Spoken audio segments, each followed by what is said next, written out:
Hello, good evening and welcome to the second ever The Show Must Go Online, a weekly live stream working through the complete works of Shakespeare in the order they were believed to have been written. I'm Robert Myles, actor, writer, director and creator of the Shakespeare Deck. A warm welcome first of all, and thank you so much for joining us wherever you are around the world. You've been very wise to stay at home and share this time with us today. Tonight's performance will commence in 15 minutes time. The first half will run at approximately 90 minutes, upon which there'll be a 10-minute interval, followed by the second half, which will run at approximately 1 hour. At this time, I'd like to thank Doctors Ed and Kay Guccione for their amazing support behind the scenes, Paraffin, the Capabilities and Innovation Agency, for their use of the Zoom, Kate Morley PR for getting the word out about what we're doing, Ben Crystal for agreeing to curate our intros, and finally, thanks to all of those who shared such inspiring stories of tuning in last week. Special shout-outs go to Alex E and Jane L. If you're watching, we really appreciate you joining us. If you want to play at home tonight, our game is Spot the Animal References. Please subscribe to the channel to get updates for next week's reading of Henry VI Part 1, Shakespeare's Game of Thrones style trilogy full of battles, bloodshed and intrigue. Next week, Joan of Arc confounds the Brits. For tonight, you can tag me at Rob Myles on Twitter and share your reactions using the hashtags Show Must Go Online, Connected and Creative, and Shakespeare. At this time, I'd like to introduce our cast and crew, starting of course with our incredible producer, Sarah Peachy. Hi everyone, I'm Sarah. I am an actor and innovation project manager and I'm based in Glasgow. Wonderful. And then our fantastic cast for tonight's production of The Taming of the Shrew, playing Petruchio, Miguel Perez. Hello, my name is Miguel. I'm a professional actor working out of Los Angeles, California. Playing Tranio, Ailis Duff. Hello, I'm an actor and improviser based in London. KATHARINA, Sally Mclean. Hi, I am a professional actor and writer and director, and I'm based in Melbourne, Australia. HORTENSIO, Dominic Brewer. Hello, I'm Dominic. I'm a professional actor and I am based in London. LUCENTIO, Anthony Michael Martinez. Hi, Anthony Michael Martinez, based in New York City. BAPTISTA Joe Penczak. Hi, I'm a professional actor based in New Jersey. GRUMIO, Carys Mcqueen. Hello, yes, I'm Carys. I'm a professional actor musician based in South Wales. GREMIO Kim Durham.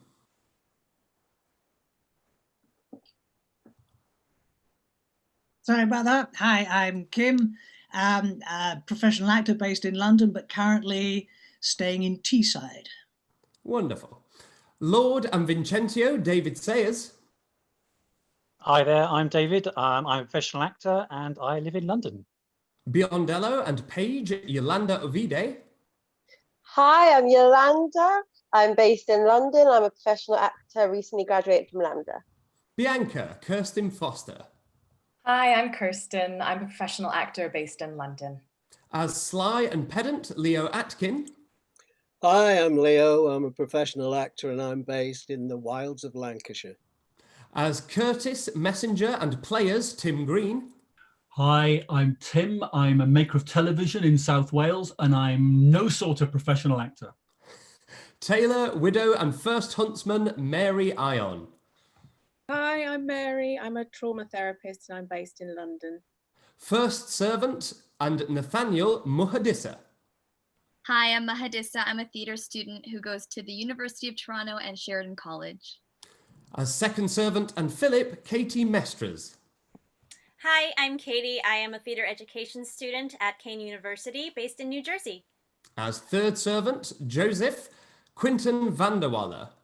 Hi, I'm Quinton. I'm a postdoctoral literary scholar and I'm based in Germany. As our first swing, so that's in the event of any kind of technical difficulties or personal emergencies, our swings will valiantly jump in to save the day, and hostess and haberdasher, Grace Miller. Hello, I'm Grace. I'm an actress and cabaret artist based in London. And as our second swing, second huntsman and Nicholas, Dan Bolio. Hello, I'm Dan. I'm a writer and an artistic director based on the seacoast of New Hampshire. Wonderful. Thank you all so much for giving your time and talent freely to entertain our audience tonight.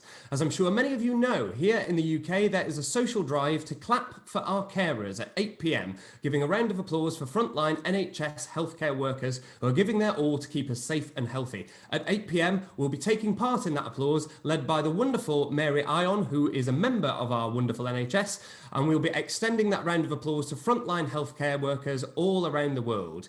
At this point, to introduce the play, I am delighted to welcome Deborah Ann Bird. Deborah is an award-winning classically trained actress and producer who was recently named Writer-in-Residence at the Shakespeare Birthplace Trust, Artist-in-Residence Fellow at the Folger Institute, a Community Scholar Arts Fellow at Columbia University, and Artist-in-Residence at Southwest Shakespeare, where she recently reprised the role of Othello, winning her the 2019 Broadway World Phoenix Award for Best Lead Actress. She is the founder and producing artistic director of the Harlem Shakespeare Festival and an emerging playwright who recently completed her new solo show, Becoming Othello, A Black Girl's Journey, which she has performed at the University of Warwick and the Shakespeare Birthplace Trust. Deborah, it's a pleasure to welcome you here. The play is Taming of the Shrew, and the floor is yours. Thank you, Sarah and Rob, for having me. And thank you, Ben Crystal, for suggesting me for such a very special project. Being here with all of you today gives me great joy, and I am honored to be counted amongst the giving and kind, talented artists and producers here today to share our love of Shakespeare with each other and with the world. From the bottom of my heart, I say many, many thanks. The Taming of the Shrew. Shrew is an old-fashioned word for a bad-tempered woman. When I think about this play, I'm reminded of many of my friends and colleagues and their remarks about its themes and content. Oh, I hate that play. I'll never direct that play. That play is extremely misogynistic. Oh no, a feminist should never do that play. But Shrew is a womanizer. Kate is a fool. And on they go. Surely this play provokes much conversation. Conversation about the roles of men and women in society, specifically husbands and wives. It talks about how a woman is to behave towards her husband and how a man should have control over his wife. The Taming of the Shrew is a comedy by William Shakespeare, believed to have been written between 1590 and 1592. It is set in Padua in Italy during the Renaissance. Padua was both a place where very rich merchants lived and where one would go to attend Europe's most famous universities. The Taming of the Shrew is one of Shakespeare's earliest comedies, and it shares many essential characteristics with his other romantic comedies, including lighthearted and slapstick humor, disguises, and deception. As a romantic comedy, the play focuses on courtship and marriage, but unlike most of Shakespeare's other comedies, it devotes a great deal of attention to married life after the wedding. Now, a play focusing on the concerns of married life would have seemed particularly relevant to English audiences of the Renaissance period. Theirs was a society concerned with marriage among the upper class, which were most often arranged for money, land, or power rather than for love. Of particular worry to this society are shrews or scolds, that is, cantankerous or gossipy wives who resist or undermine the assumed authority of the husband within the marriage. At the beginning of Taming of the Shrew, a lord comes across a drunken and comatose Christopher Sly and conceives of the idea of bringing him back to his house and treating him as a nobleman when he awakes to see what happens. The Lord has his servants dress and act appropriately and convinces Sly that he has come to his senses after a long illness. A passing troupe of players perform a play for him, during which Sly gives an occasional bored reaction. The play begins with Lucentio arriving in Padua to study. As soon as he sees Bianca, the younger daughter of the rich merchant Baptista, he falls in love with her. Bianca is, on the other hand, also being wooed by GREMIO and HORTENSIO. But Baptista, her father, will not allow her to be married until a husband is found for his older daughter, KATHARINA, the Shrew, whose aggressive character has made this unlikely. GREMIO and HORTENSIO decide to join forces to find a husband for KATHARINA. Meanwhile, Lucentio changes identities with his servant Tranio and gets a job as Bianca's tutor in order to be close to her. Petruchio of Verona is visiting Hortensio and agrees to help his friend by marrying KATHARINA, especially when he learns the size of her dowry. At his first meeting with her, he takes no argument from her and insists on marrying her despite her angry protestations. Her father, Baptista, willingly agrees, leaving Bianca's suitors to argue their respective cases among themselves. One of the motifs or recurring structures in the Taming of the Shrew is fathers and their children. The several father-child relationships in the play, namely Baptista Bianca, Baptista KATHARINA, and VINCENTIO LUCENTIO, focus on parents dealing with children of marriageable age and concerned with making good matches for them. Another recurring structure in the play is domestication. The motif of domestication is broadcasted in the play's title by the word taming. A great part of the action consists of Petruchio's attempts to cure KATHARINA of her antisocial hostility. KATHARINA is thus frequently referred to as a wild animal that must be domesticated. Petruchio considers himself, and the other men consider him, to be a tamer who must train his wife. And most of the men secretly suspect at first that her wild nature will prove too much for him. It is clear from the beginning of the play that Kate's attitude is frowned upon by the standards enforced by men onto society. Will her wild nature prove too much for Petruchio? Is her nature really wild? Or might she just be a woman who pushes back against being ignored, boxed, and handled? It's just about time for us to see. Back to you, Rob. That's it for me. Thank you so much, Deborah, for that extraordinary introduction. Really wonderful stuff. Thank you. And it is my great pleasure at this time to introduce you all to the Taming of the Shrew. Induction, Scene 1. Before an alehouse on a heath, enter hostess and Sly. I'll feed you with faith. Oh, a pair of stocks, you rogue! You're a baggage. The Slys are no rogues. Look in the chronicles. We came in with Richard Conqueror. Therefore, paucus palabris. Let the world slide.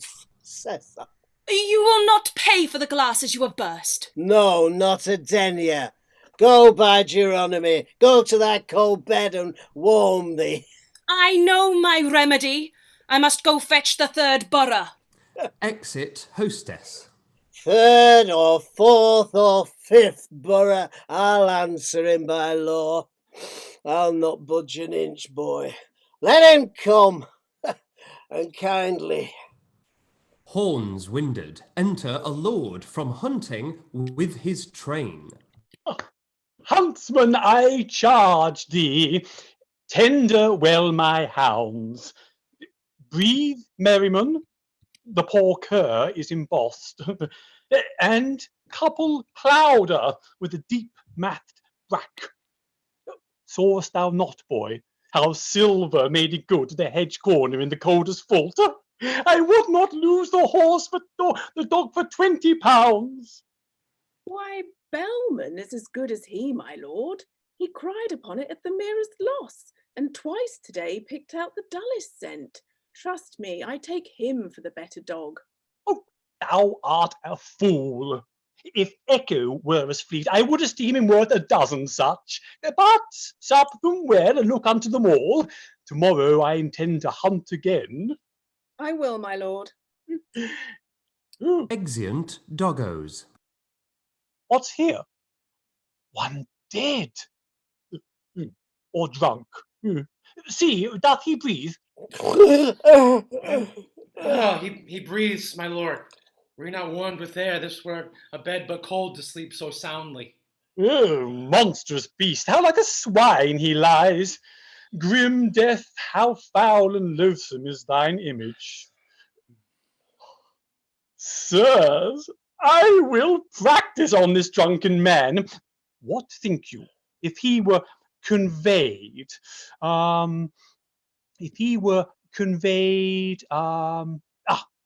to bed, wrapped in sweet clothes, rings put upon his fingers, a most delicious banquet by his bed, and brave attendants near him when he wakes. Would not the beggar then forget himself? Believe me, Lord, I think he cannot choose. It would seem strange unto him when he waked. Even as a flattering dream or worthless fancy. Then take him up and manage well the jest. Carry him gently to my fairest chamber, and hang it round with my wanton pictures. Balm his foul head in warm distilled waters, and burn sweet woods to make the lodging sweet. Procure me music ready when he wakes, to make a dulcet and a heavenly sound. And if he chance to speak, be ready straight, and with a low submissive reverence say, what is your honour will command?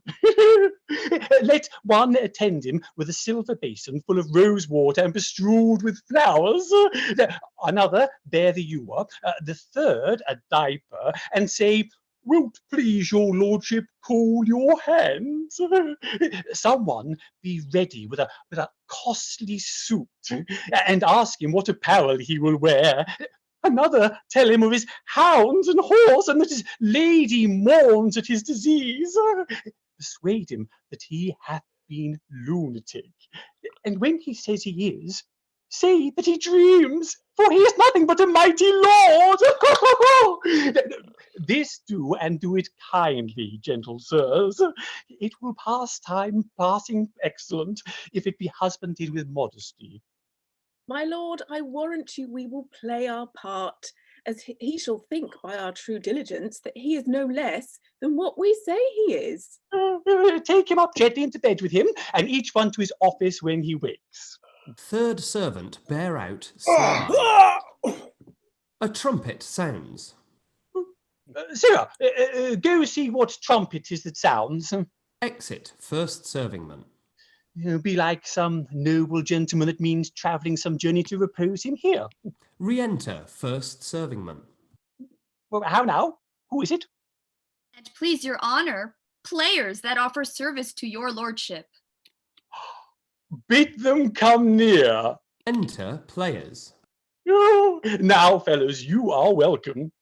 We thank your honour. Do you intend to stay with me tonight? Oh, so please, your lordship, to accept our duty. With all my heart. This fellow I remember, since one he played a farmer's eldest son. 'Twas where you wooed the gentlewoman so well. I have forgot your name, but sure that part was aptly fitted and naturally performed. I think 'twas Sotto, your honour means. 'Tis very true. Thou didst it excellent. Well, you are come to me in a happy time. The rather, for I have some sport in hand wherein your cunning can assist me much. There is a lord will hear you play tonight. But I am doubtful of your modesties, lest over-eyeing of his odd behaviour, for yet his honour never heard a play, you break into some merry passion and so offend him. For I tell you, sirs, if you should smile, he grows impatient. Fear not, my lord. We can contain ourselves. Were he the veriest antic in the world. Go, sir, take them up to the buttery and give them friendly welcome, everyone. Let them want for nothing that my house affords. Exit first servant with the player. Sirrah, go you to Bartholomew, my page, and see him dressed in all suits, like a lady. That done, conduct him to the drunkard's chamber and call him Madam. Do him obeisance. Tell him from me, as he will win my love, he bear himself with honourable action, such as he observed in noble ladies unto their lords by them accomplished. Such duty to the drunkard let him do with soft low tongue and lowly courtesy, and say, what is your honour will command, wherein your lady and your humble wife may show her duty and make known her love? And then, with kind embracements, tempting kisses, and with declining head into his bosom, bid him shed tears, as being overjoyed to see her noble lord restored to health, who for this 7 years hath esteemed himself no better than a poor and loathsome beggar. And if the boy have not a woman's gift to rain a shower of commanded tears, an onion will do well for such a shift, which in a napkin being close conveyed shall in despite enforce all watery eye. See this dispatched with all the haste thou canst. Anon I'll give thee more instructions. Exit second servingman. I know the boy will well usurp thy grace, voice, gait, and action of a gentlewoman. Oh, I long to hear him call the drunkard husband, and how my men will stay themselves from laughter when they do homage to this simple peasant. I'll in to counsel them. Haply my presence may well abate the over-merry spleen which otherwise would grow into extremes. Exeunt. Induction, Scene 2, a bedchamber in the Lord's house. Enter a loft, sly, with attendants, some with apparel, others with basin and ewer and appurtenances, and Lord. For God's sake, a pot of small ale. Will't please your lordship drink a cup of sack? Will it please your honour taste of these conserves? What raiment will your honour wear today? I am Christopher Sly. Call me not honour, a lordship. I never drank sack in my life. And if you give me conserves of beef. Ne'er ask me what raiment I'll wear, for I've no more doublets than backs, no more stockings than legs, no more shoes than feet, nay, sometimes more feet than shoes, or such shoes as thy toes to look through the leather. Oh, heaven cease this idle humour in your honour. Oh, that a mighty man of such descent, of such possessions, and so high esteem should be infused with so foul a spirit. Lord, would you make me mad? Am I not Christopher Sly? Oh, Sly's son from Burton Heath, by birth a pedlar, by education a card maker, by transmutation a bear herd, and now by present profession a tinker. Ask Marion Hackett, the fat alewife of Wincott, if she know me not. If she say I'm not 14 pence to the score for sheer ale, score me up for the lionest knave in Christendom. Well, no, I'm not distraught. Oh, this it is that makes your lady mourn. Oh, this it is that makes your servants droop. Oh, hence comes that your kindred shuns your house, is beaten hence by your strange lunacy. O noble lord, bethink thee of thy birth. Call home thy ancient thoughts from banishment, and banish hence these abject lowly dreams. Look how thy servants do attend on thee, each in his office ready at thy beck. Wilt thou have music? Hark! Apollo plays. Oh, and 20 caged nightingales do sing. Or wilt thou sleep? We'll have thee to a couch softer and sweeter than the lustful bed on purpose trimmed up for Semiramis. Say thou wilt walk, we will bestrew the ground. Or wilt thou ride? Thy horses should be trapped, their harness studded with gold and pearl. Oh, dost thou love hawking? As thou hast hawks will soar but the ground lark. Or wilt thou hunt? Thy hound shall make the welkin answer them, and fetch shrill echoes from the hollow earth. Say thou wilt course. Thy greyhounds are as swift as breathed stags, aye, fleeter than the course. Dost thou love pictures? We will fetch thee straight. Adonis, painted by a running brook, and Cytherea in all hedges hid, which seemed to move and wanton with her breath, even as the waving sedges play with the wind. We'll show the Io as she was a maid, and how she was beguiled and surprised as lively painted as the deed was done. Or Daphne, roaming through a thorny wood, scratching her legs that one shall swear she bleeds. And at that sight shall sad Apollo weep, so workmanly the blood and tears are drawn. Thou art a lord, and nothing but a lord. Thou hast a lady far more beautiful than any woman in this waning age. And till the tears that she hath shed for thee, like envious floods o'errun her lovely face, she was the fairest creature in the world, and yet she is inferior to none. Am I a lord? And have I such a lady? Or do I dream? Or have I dreamed till now? Ow, I do not sleep. I see, I hear, I speak. I smell sweet savours and feel soft things. Upon my life, I am a lord indeed, and not a tinker or Christopher O'Sly. Well, bring our lady hither, to our sight, and once again a pot of smallest ale. Will it please your mightiness to wash your hands? Ah! Oh, how we joy to see your wit restored! Oh, that once more you knew but what you are. These 15 years you have been a dream, or when you waked, so waked as if you slept. 15 years? Oh, my fair goodly nap. But did I never speak of all that time? Oh yes, my lord, but very idle words.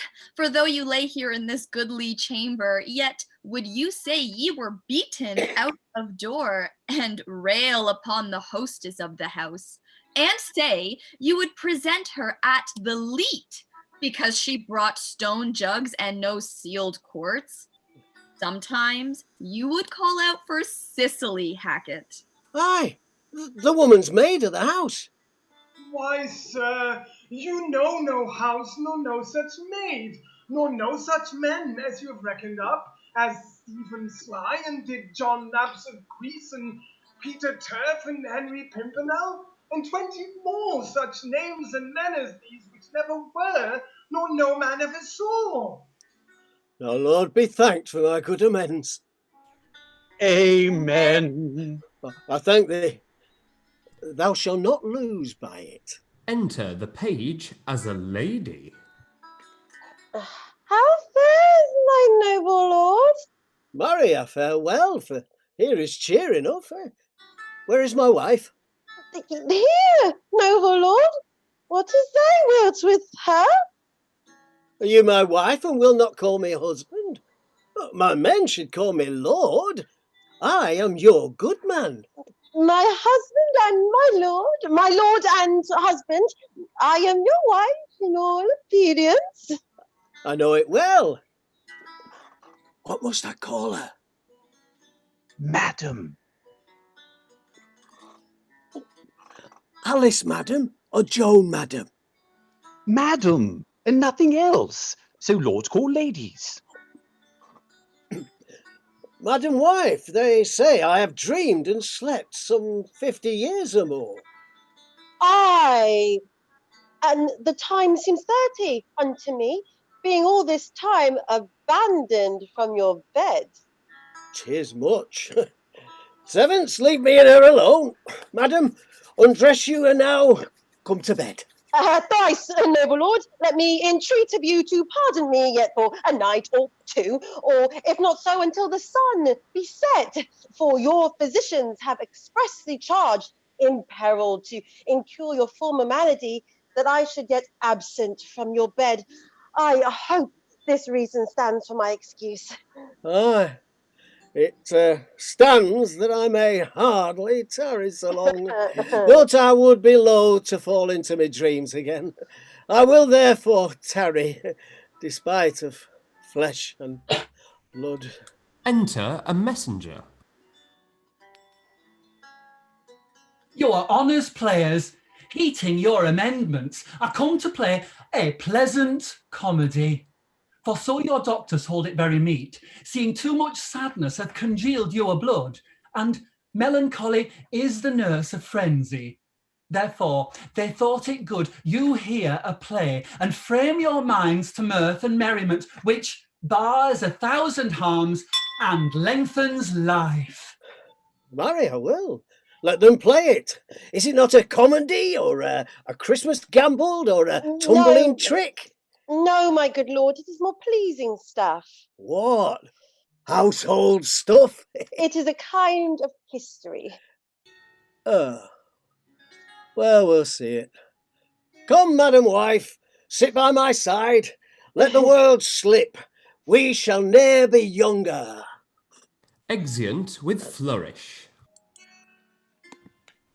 Act 1, Scene 1, Padua, a public place. Enter Lucentio and his man Tranio.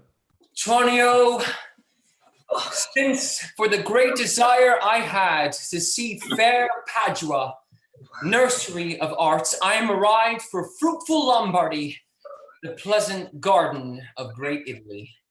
And by my father's love and leave, and armed with his goodwill and thy good company, my trusty servant, well approved in all, here, let us breathe and happily institute a course of learning and ingenious studies. Pisa, renowned for grave citizens, gave me my being and my father first, a merchant of great traffic through the world. Vincentio, come of Bentivoli, Vincentio's son, brought up in Florence, it shall become to serve all hopes conceived, to deck his fortune with his virtuous deeds. And therefore, Tranio, for the time I study virtue, and that part of philosophy will I apply that treats of happiness by virtue, specially to be achieved. Tell me thy mind, for I have Pisa left, and am to Padua come, as he that leaves a shallow plash to plunge him in the deep, and with satiety seeks to quench his thirst. Mi perdonato, gentle master mine. I am in all affected, as yourself, glad that you thus continue your resolve to suck the sweets of sweet philosophy. Only, good master, while we do admire this virtue and this moral discipline, let's be no stoics nor no stocks, I pray, or so devote to Aristotle's checks as Ovide be an outcast quite abjured. Balk logic with acquaintance that you have, and practice rhetoric in your common talk. Music and poesy used to quicken you. The mathematics and the metaphysics, fall to them as you find your stomach serves you. No profit grows where is no pleasure taken. In brief, sir, study what you most affect. Gramercies, Tranio, well dost thou advise. If Biondello thou wert come ashore, we could at once put us in readiness and take a lodging fit to entertain such friends as time in Padua shall beget. But stay a while. What company is this? Master, some show to welcome us to town. Enter Baptista, Katharina, Bianca, Gremio, and Hortensio. Lucentio and Tranio stand by. Gentlemen, importune me no farther, for how I firmly am resolved you know, that is, not bestow my youngest daughter before I have a husband for the elder. If either of you love both Katharina, because I know you well, and love you well, leave shall you have to court her at your pleasure. Garter, rather. She's too rough for me. There, Hortensio. Will you, any wife? I pray you, sir, is it your will to make a stale of me amongst these mates? Mates, maid? How mean you that? No mates for you, unless you were of a gentler, milder mould. In faith, sir, you shall never need to fear. I wist it not halfway to her heart, but if it were, doubt not her care should be to comb your noddle with a three-legged stool, and paint your face, and use you like a fool. From all such devils, good Lord, deliver us. And me too, good Lord. Hush, Master, here's some good pastime toward. That wench is stark mad or wonderful froward. In the other silence do I see maids, mild behavior, and sobriety. Peace, Tranio. Well said, Master. Mum, and gaze your fill. Gentlemen, that I may soon make good what I have said. Bianca, get you in. And let it not displease thee, good Bianca, for I will love thee nevertheless, my girl. A pretty Pete. It is best put finger in the eye, and she knows why. Sister, content you in my discontent. To your pleasure, humbly I subscribe. My books and instruments shall be my company, on them to took and practice by myself. Hark, Tranio, thou mayst hear Minerva speak. Signor Baptista, will you be so strange? Sorry am I that our goodwill affects Bianca's grief. Why will you mew her up, Signor Baptista, for this fiend of hell, and make her bear the penance of her tongue? Gentlemen, content ye. I am resolved. Go in, Bianca. Exit Bianca. And for I know she taketh most delight in music, instruments, and poetry, schoolmasters will I keep within my house, fit to instruct her youth. If you, Hortensio, or Senior GREMIO, you know any such, prefer them hither. For to cunning men I will be very kind and liberal to mine own children in good bringing up. And so farewell. KATHARINA, you may stay, for I have more to commune with Bianca. Exit Baptista. Why? And I trust I may go too, may I not? What, shall I be appointed hours, as though belike I knew not what to take and what to leave? Ha! Exit KATHARINA. No, you may go to the Devil's Dam. Your gifts are so good, there's none here will hold you. There, love, it's not so great, Hortensio, but we may blow our nails together and fast it fairly out. Our cake's dough on both sides. Farewell, yet, for the love I bear, sweet Bianca, if I can by any means light on a fit man to teach her that wherein she delights, I will wish him to her father. So will I, Senor GREMIO. But a word, I pray. Though the nature of our quarrel yet never brooked parle, know now, upon advice, it toucheth us both.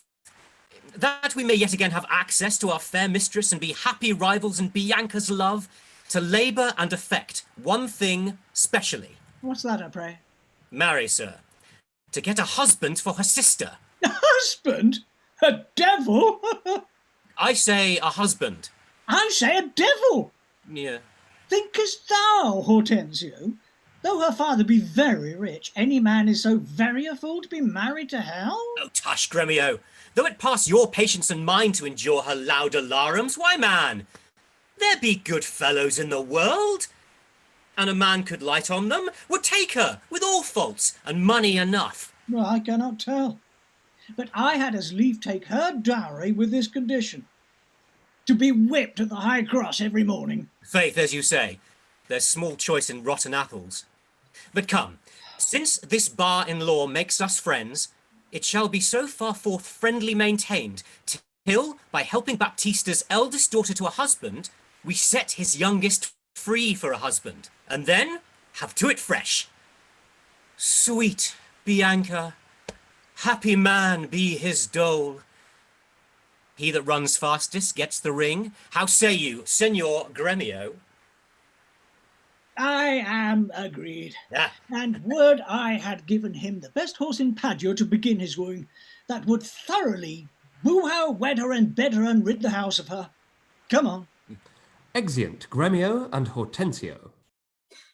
I pray, sir, tell me, is it possible that love should of a sudden take such hold? Oh, Tranio, till I found it to be true, I never thought it possible or likely. But see, while idly I stood looking on, I found the effect of love in idleness. And now, in plainness do I confess to thee, that art to me a secret and as dear as Anna to the Queen of Carthage was. Tranio, I burn, I pine, I perish, Tranio, if I achieve not this young, modest girl. Oh, counsel me, Tranio, for I know thou canst. Assist me, Tranio, for I know thou wilt. Master, it is no time to chide you now. Affection is not rated from the heart. If love have touched you, naught remains but so. Redime te captum quam queas minimo. Gramercies, lad, go forward. This contents. The rest will comfort for thy counsels sound. Master, you look so longly on the maid, perhaps you marked not what's the pith of all. Oh, yes, I saw sweet beauty in her face. Such as the daughter of Aegina had that made great Jove to humble to her hand, when with his knees he kissed the Cretan strand. Saw you no more? Marked you not how her sister began to scold and raise up such a storm that mortal ears might hardly endure the din?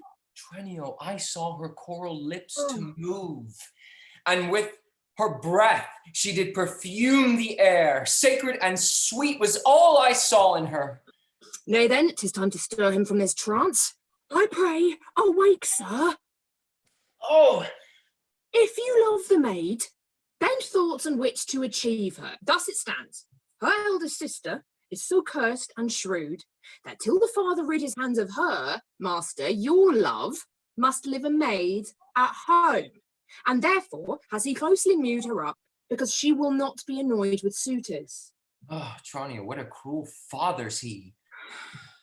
But art thou not advised he took some care to get her cunning schoolmasters to instruct her? Ay, marry am I, sir. Oh, now 'tis plotted. I have it, Tranio. Master, for my hand, both our inventions meet and jump in one. Tell me thine first. You will be schoolmaster and undertake the teaching of the maid. That's your device. Ah. It is. May it be done? Oof, not possible. For who shall bear your part and be in Padua here Vincentio's son? Keep house and ply his book, welcome his friends, visit his countrymen and banquet them. Basta content thee, for I have it full. We have not yet been seen in any house. Mm-hmm. Nor can we lie distinguished by our faces for man or master. Then it follows thus. Thou shalt be master, Tranio, in my stead. You keep house and port and servants as I should. I will some other be, some Florentine, some Neapolitan, or a meaner man of Pisa. 'Tis hath and shall be so. Tranio, at once uncase thee. Uncase thee. Take my cloak.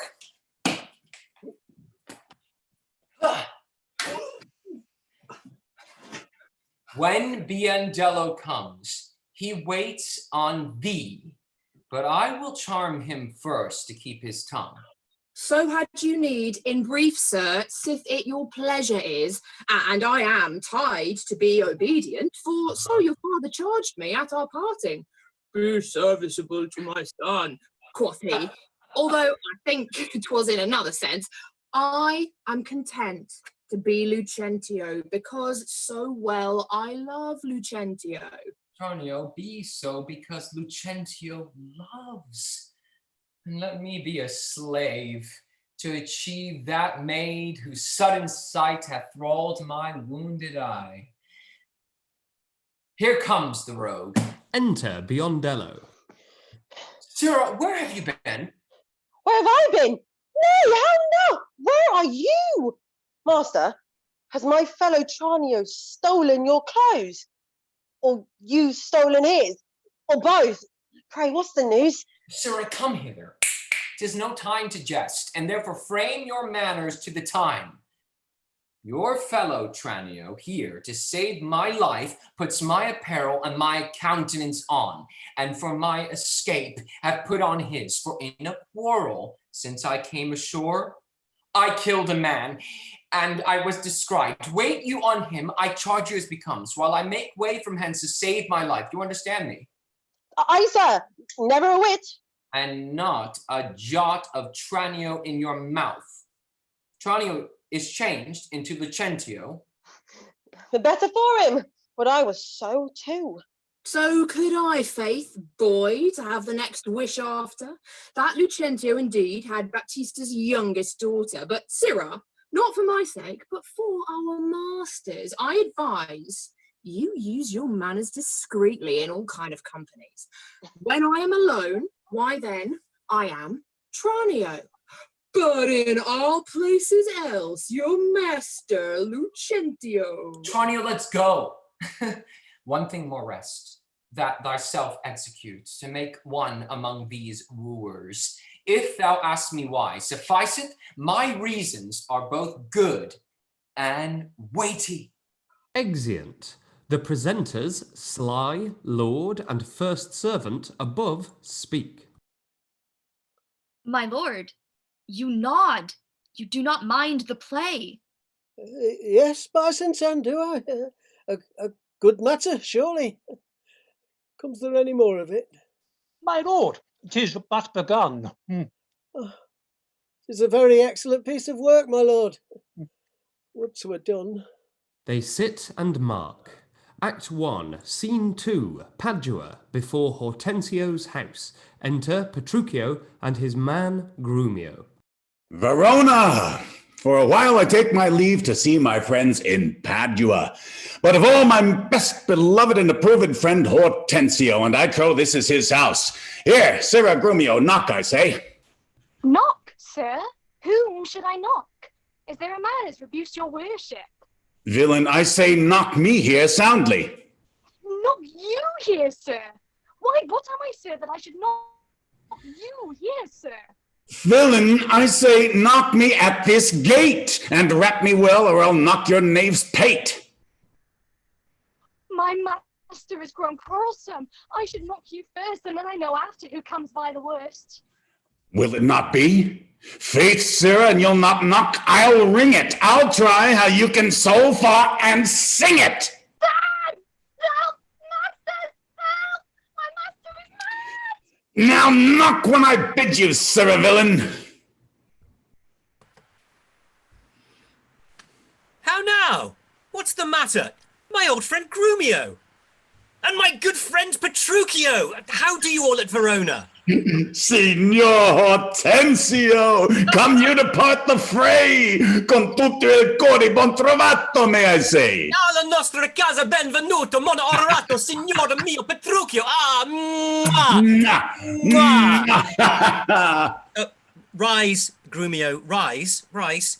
We will compound this quarrel. Nay, 'tis no matter, sir, what he ledges in Latin. If this be not a lawful case for me to leave his service, look you, sir, he bid me knock him and rap him soundly, sir. Well, was it fit for a servant to use his master so, being perhaps for aught I see, 32 a pip out? Whom would to God I had well knocked at first, then had not GRUMIO come by the worst. Senseless villain, good Hortensio, I bade the rascal knock upon your gate, and could not get him from my heart to do it. Knock at the gate! Oh, heavens! Speak you not these words plain? Sirrah, knock me here, rap me here, knock me well, and knock me soundly. And come you now with knocking at the gate? Sirrah, be gone or talk not, I advise you. Petruchio, patience. I am GRUMIO's pledge. Why, this is a heavy chance twixt him and you.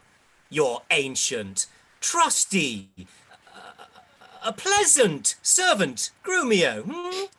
And tell me now, sweet friend, what happy gale blows you to Padua here from old Verona? Such wind as scatters young men through the world to seek their fortunes farther than at home, where small experience grows. But in a few, Signor Hortensio, thus it stands with me. Antonio, my father is deceased. Oh. And I have thrust myself into this maze happily to wive and thrive as best I may. Crowns in my purse I have, and goods at home, and so am come abroad to see the world. Petruchio, shall I then come roundly to thee, and wish thee to a shrewd, ill-favoured wife? Thou'lt thank me but a little for my counsel, and yet I'll promise thee she shall be rich. Oh. And very rich. Ah. But thou too much my friend. I'll not wish thee to her. Signor Hortensio, twixt such friends as we, few words suffice, and therefore, if thou know one rich enough to be Petruchio's wife, as wealth is burden to my wooing dance, be she as foul as Florentius' love, as old as Sibyl, and as Kirsten shrewd as Socrates' Antiope, or worse, she moves me not. Or not removes at least affection's edge in me, where she is rough and as are the swelling Adriatic seas. I come to wive it wealthily in Padua. If wealthily, then happily in Padua. Nay, look you, sir. He tells you flatly what his mind is. Why, give him gold enough and marry him to a puppet, or an aglet baby, or an old trot with near a tooth in her head, though she have as many diseases as 52 horses. Why, nothing comes amiss, so money comes with all. Petruchio, since we are stepped thus far in, I will continue that I broached in jest. I can, Petruchio, help thee to a wife with wealth enough, and young, and beauteous, brought up as best becomes a gentlewoman. Her only fault, and that is faults enough, is that she's intolerable cursed, and shrewd, and froward, so beyond all measure, that were my state far worse than it is, I would not wed her for a mine of gold. Hortensio, peace! Thou know'st not gold's effect. Tell me her father's name, and 'tis enough, for I will board her, though she chide as loud as thunder when the clouds in autumn crack. Her father is Baptista Minola, an affable and courteous gentleman. Her name is Katharina Minola, renowned in Padua for her scolding tongue. I know her father, though I know not her, and he knew my deceased father well. I will not sleep, Hortensio, till I see her, and therefore let me be thus bold with you to give you over at this first encounter, unless you will accompany me thither. I pray you, sir, let him go while the humour lasts. Oh, my word, and she knew him as well as I do. She would think scolding would do a little good upon him. She may perhaps call him half a score names or so. Why, that's nothing. And he begin once, he'll rail in his rope tricks. I'll tell you what, sir, and she stand him but a little, he will throw a figure in her face and so disfigure her with it that she shall have no more eyes to see withal than a cat. You know him not, sir. Tarry, Petruchio, I must go with thee, for in Baptista's keep my treasure is. He hath the jewel of my life in hold, his youngest daughter, beautiful Bianca, and her withholds from me and other more suitors to her and rivals in my love, supposing it a thing impossible, for those defects I have before rehearsed, that ever Katharina will be wooed. Therefore this order has Baptista ta'en, that none shall have access unto Bianca till Catherine the Cursed have got a husband. Katharina the Cursed? A title for a maid, of all titles the worst. Now shall my friend Petruchio do me grace, and offer me, disguised in sober robes, to old Baptista as a schoolmaster, well seen in music, to instruct Bianca, that so I may, by this device at least, have leave and leisure to make love to her, and unsuspected, court her by herself, eh? Here's no knavery. See, to beguile the old folks, how the young folks lay their heads together. Enter Gremio and Lucentio disguised. Master, look about you. Who goes there, huh? Peace, Grumio. It is the rival of my love. Petruchio, stand by a while. A proper stripling and an amorous. Ooh. Very well. I have perused the note. Hark you, sir, I'll have them very fairly bound. All books of love, see that at any hand. And see you read no other lectures to her, you understand me? Over and beside Signor Baptista's liberality, I'll mend it with a largesse. Take your paper too, and let me have them very well perfumed, for she is sweeter than perfume itself to whom they go to. What will you read to her? Whate'er I read to her, I'll plead for you as for my patron. Stand you so assured, as firmly as yourself were still in place, yea, and perhaps with more successful words than you, unless you were a scholar, sir. Oh, this learning, what a thing it is. Oh, this woodcock, what an ass it is. Peace, sir. Grumio, Mum. God save you, Signor Gremio. And you are well met, Signor Hortensio. Trow you whither I am going? To Baptista Minola. I promised to inquire carefully about a schoolmaster for the fair Bianca, and by good fortune I have lighted well on this young man, for learning and behaviour fit for her turn, well read in poetry, and other books, good ones, I warrant ye. Oh, 'tis well, and I have met a gentleman hath promised me to help me to another, a fine musician, to instruct our mistress. So shall I no whit be behind in duty to fair Bianca, so beloved of me? Beloved of me, and that my deeds shall prove.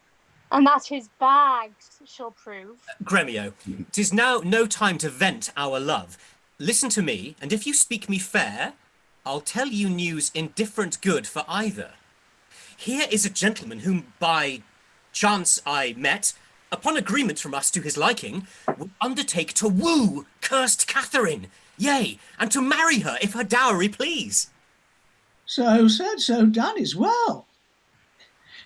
Hortensio, have you told him all her faults? I know she is an irksome brawling scold. If that be all, masters, I hear no harm. No, says me so, friend. What countryman? Born in Verona, old Antonio's son. My father dead, my fortunes live for me, and I do hope good days and long to see. Oh, sir, such a life with such a wife were strange. But if you have a stomach, to it in God's name. You shall have me assisting you in all. But will you woo this wild cat? Will I live? Will he woo her? Aye, or I'll hang her. Why came I hither but to that intent? Think you a little din can daunt mine ears?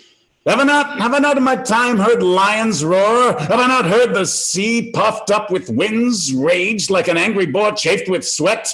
Have I not heard great ordnance in the field and heaven's artillery under the skies? Have I not in a pitched battle heard loud alarms, neighing steeds and trumpets clang? And do you tell me of a woman's tongue that gives not half so great a blow to hear as will a chestnut in a farmer's fire? Tosh, fear boys with bugs. For he fears none. Hortensio, hark, this gentleman is happily arrived, my man presumes, for his own good and ours. I promised we would be contributors and bear his charge of wooing whatsoe'er. And so we will, provided that he win her. I would I were sure of a good dinner. Enter Tranio, Brave, and Biondello. Gentlemen!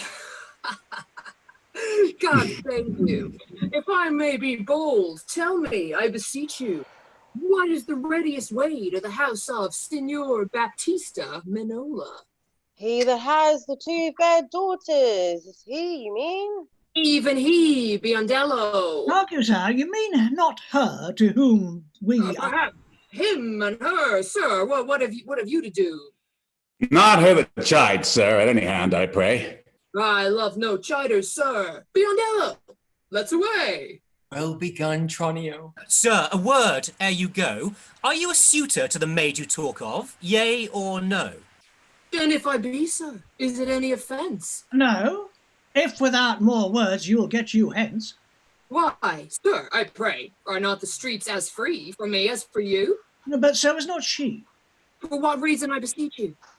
For this reason, if you'll know, that she's the chosen of Signor Hortensio. GREMIO. Softly, my masters, if you be gentlemen, do me this right. Hear me with Enter an NHS worker.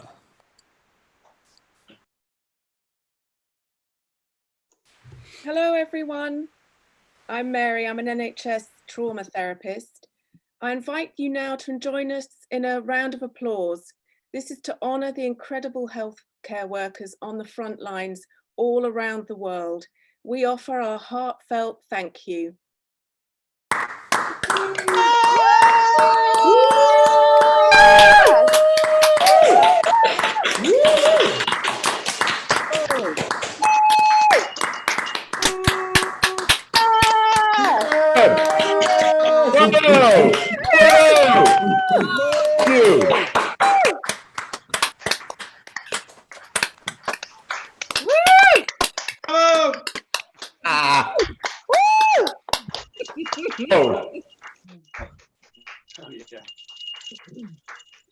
Softly, my masters, if you be gentlemen, do me this right. Hear me with patience.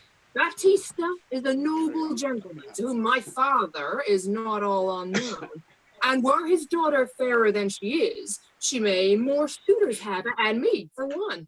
Fair Leda's daughter had 1,000 wounds. Then well, one more may fair Bianca have, and so she shall. Lucentio shall make one, though Paris came in hope to speed alone.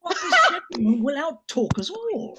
Sir, give him head. I know he'll prove a jade. Hortensio, to what end are all these words? Sir, let me be so bold as ask you, did you yet ever see Baptista's daughter? No, sir, but here I do that he had two. The one is famous for a scolding tongue, as is the other for beauteous modesty. Sir, the first's from me. Let her go by. Nay, leave that labour to great Hercules, and let it be more than outside his 12. Sir, understand you this of me a sooth. The youngest daughter whom you hearken for, her father keeps from all access of suitors, and will not promise her to any man until the elder sister first be wed.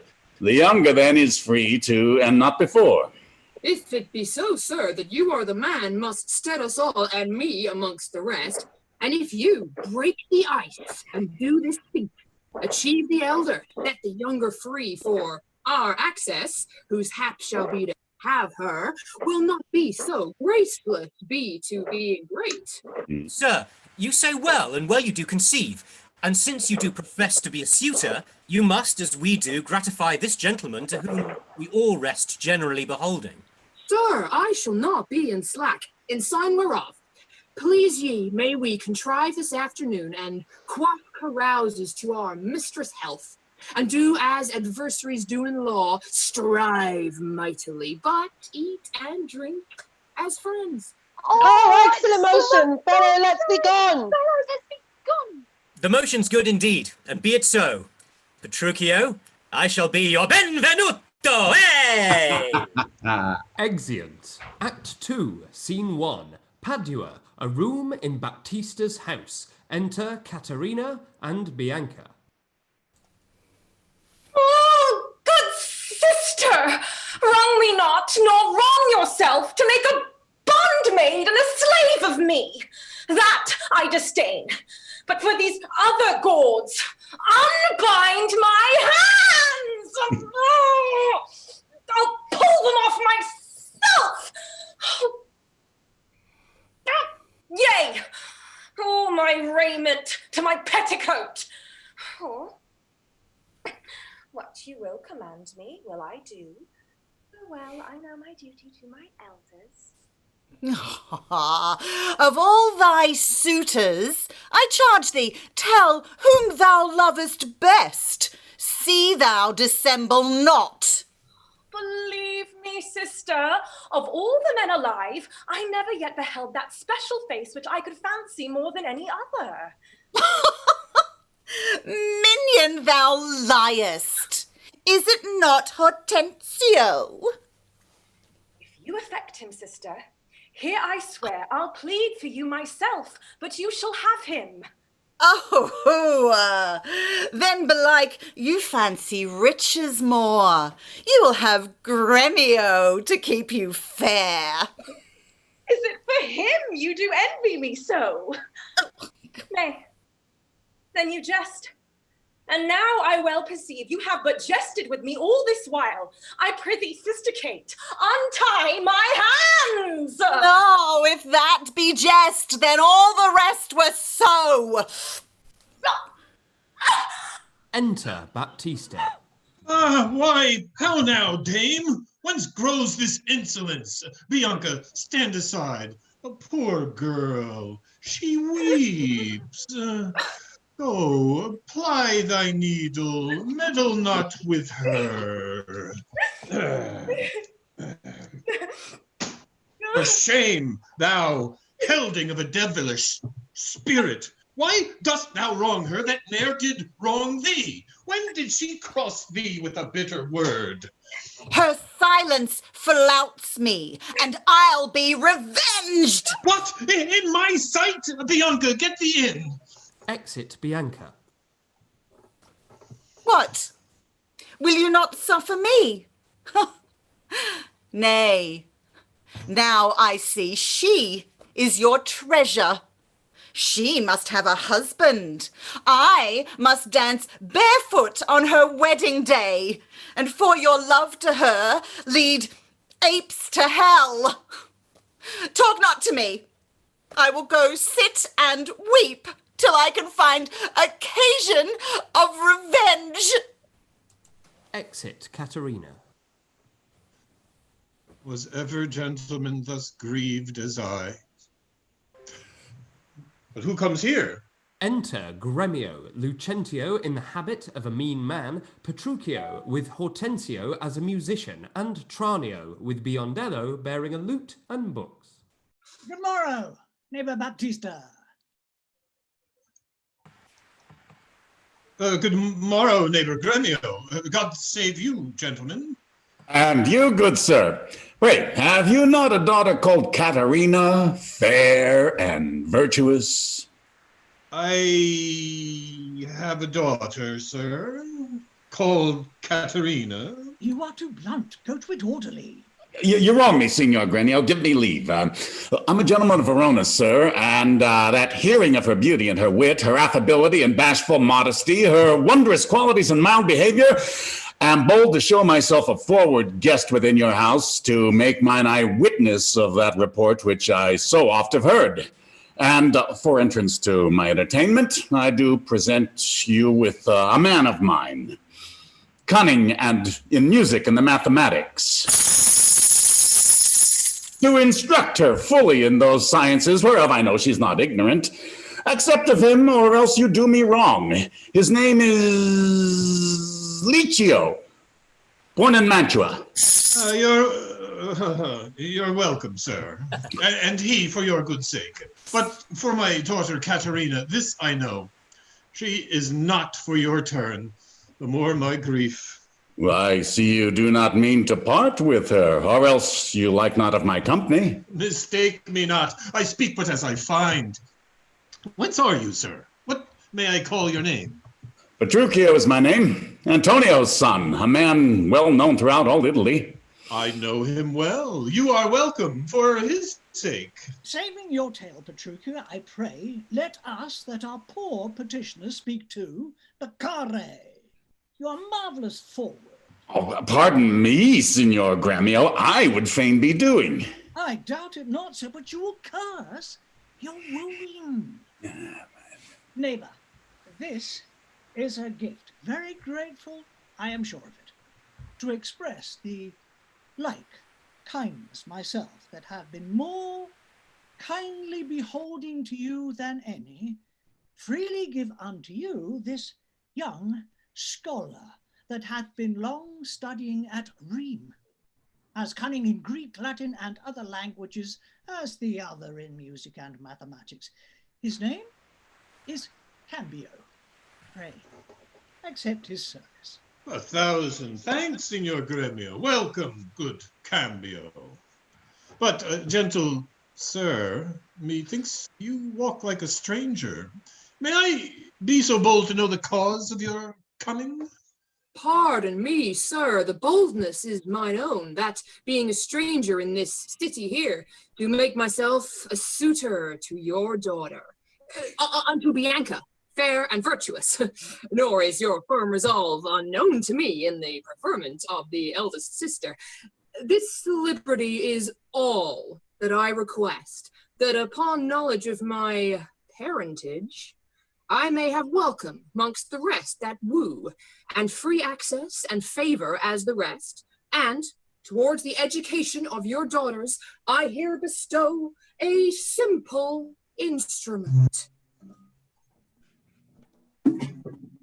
And this small package of Greek and Latin books.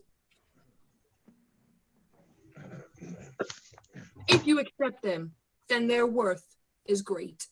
Lucentio is your name. Of whence, I pray? Of Pisa, sir, son to Vincentio. A mighty man of Pisa. By report, I know him well. You are welcome, sir. Take you the lute, and you the books, and the set of books. You shall go and see your pupils presently. Hola, within! Enter a servant.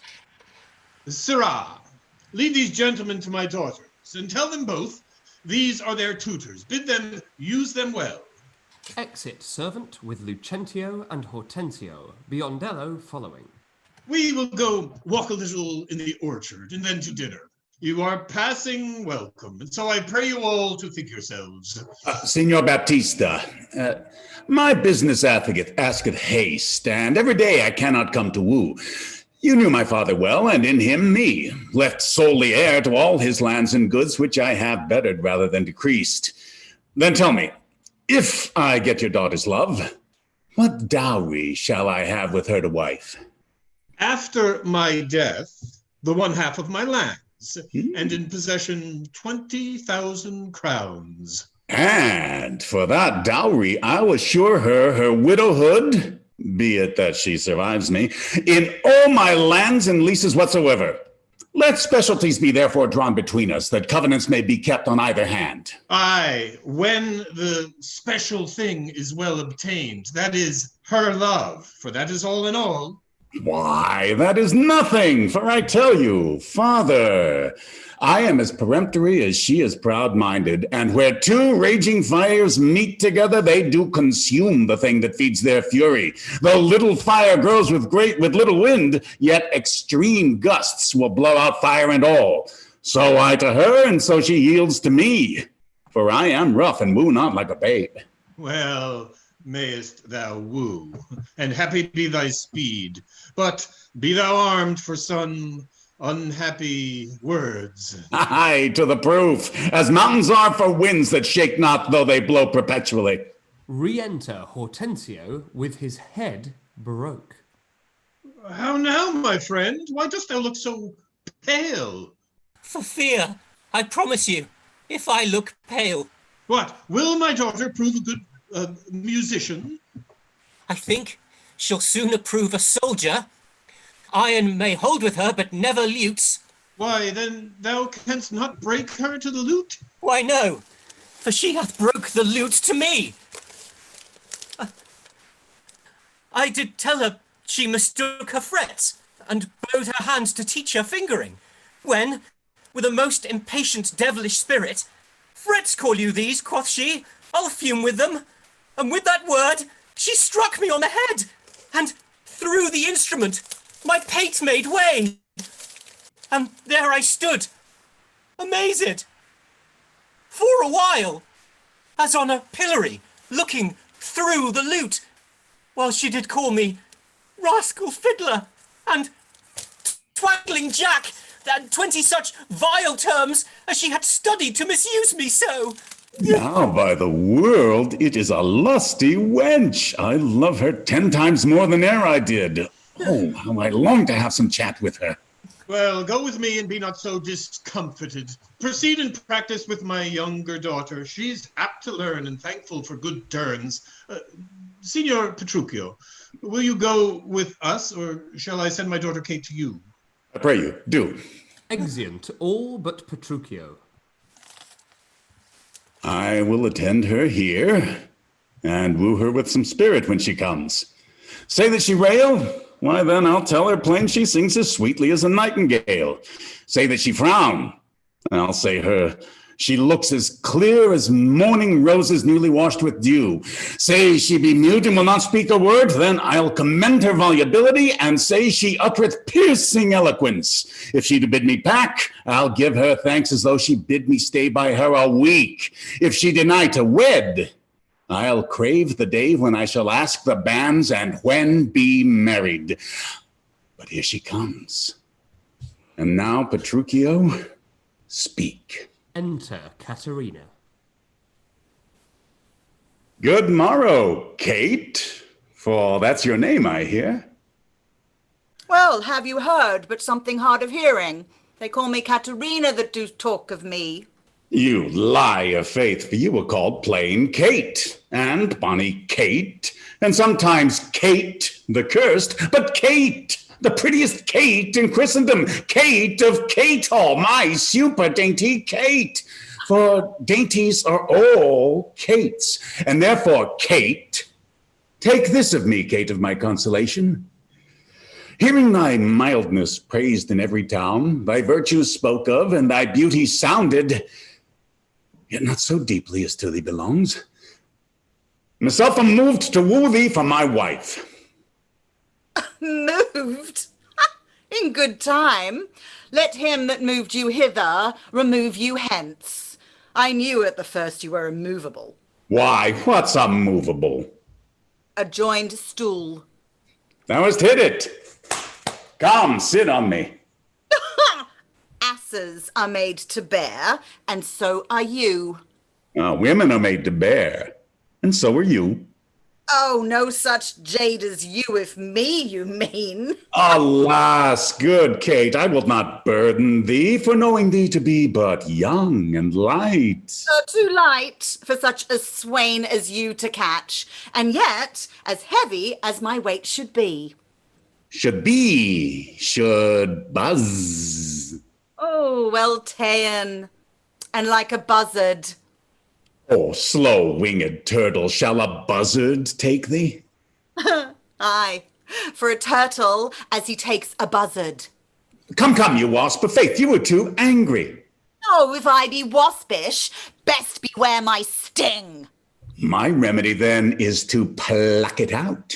Oh, aye, if the fool could find where it lies. Well, who knows not where a wasp does wear his sting in his tail? In his tongue. Whose tongue? Oh, yours, if you talk of tails. And so, farewell. What, with my tongue in your tail? Nay, come again, good Kate, I am a gentleman. Oh, that I'll try. I swear, I'll cuff you if you strike again. Oh, so you may lose your arms. If you strike me, you are no gentleman. And if no gentleman, why then, no arms. Old Kate, oh, put me in thy books. Oh, what is your crest? A coxcomb? A combless cock, so Kate shall be my hen. Oh, no cock of mine. You crow too like a craven. Nay, come, Kate, come. You must not look so sour. Oh, it is my fashion when I see a crab. Here's no crab, and therefore look not sour. Oh, there is. Then show it me. Had I a glass, I would. What, you mean my face? Oh, well aimed for such a young one. By St. George, I am too young for you. Yet you are withered. 'Tis with cares. I cannot. Oh, Nay, hear you, Kate, in sooth, you scape not so. I chafe you if I tarry. Let me go. No, not a whit. I find you passing gentle. First told me you were rough and coy and sullen, and now I find report a very liar. For thou art pleasant, gamesome, passing courteous, but slow in speech, yet sweet as springtime flowers. Thou canst not frown, thou canst not look askance, nor bite the lip as angry wenches will, nor hast thou pleasure to be cross in talk. But thou with mildness entertainst thy wooers, with gentle conference, soft and affable. Ha!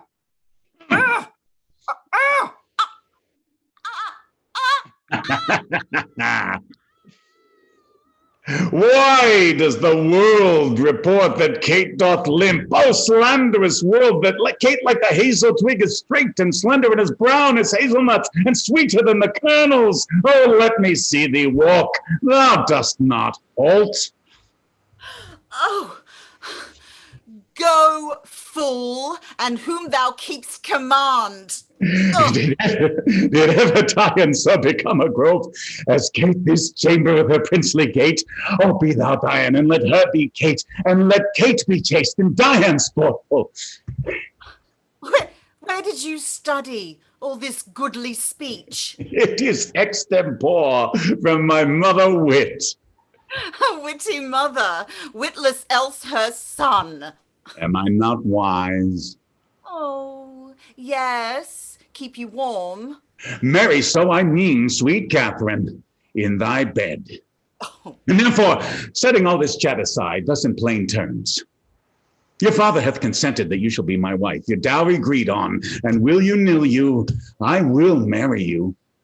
Now, Kate, I am a husband for your turn, and for by this light, whereby I see thy beauty that doth make me like thee well, thou must be married to no man but me.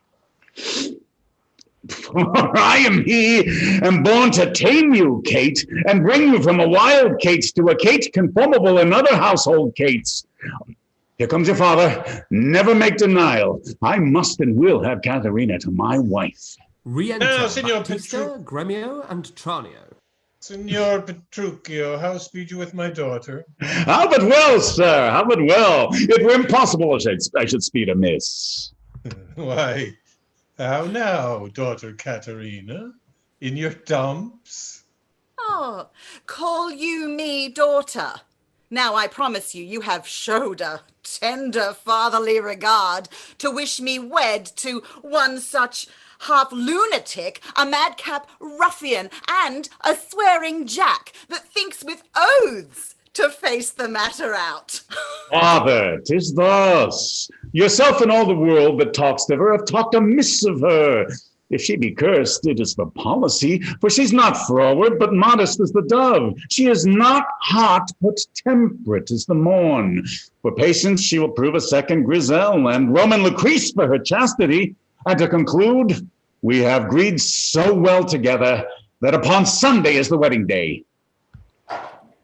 I'll see thee hanged on Sunday first. Petruchio, she says she'll see thee hanged first. Is this your speeding? Nay, then, good night our part. Be patient, gentlemen. I choose her for myself. If she and I be pleased, what's that to you?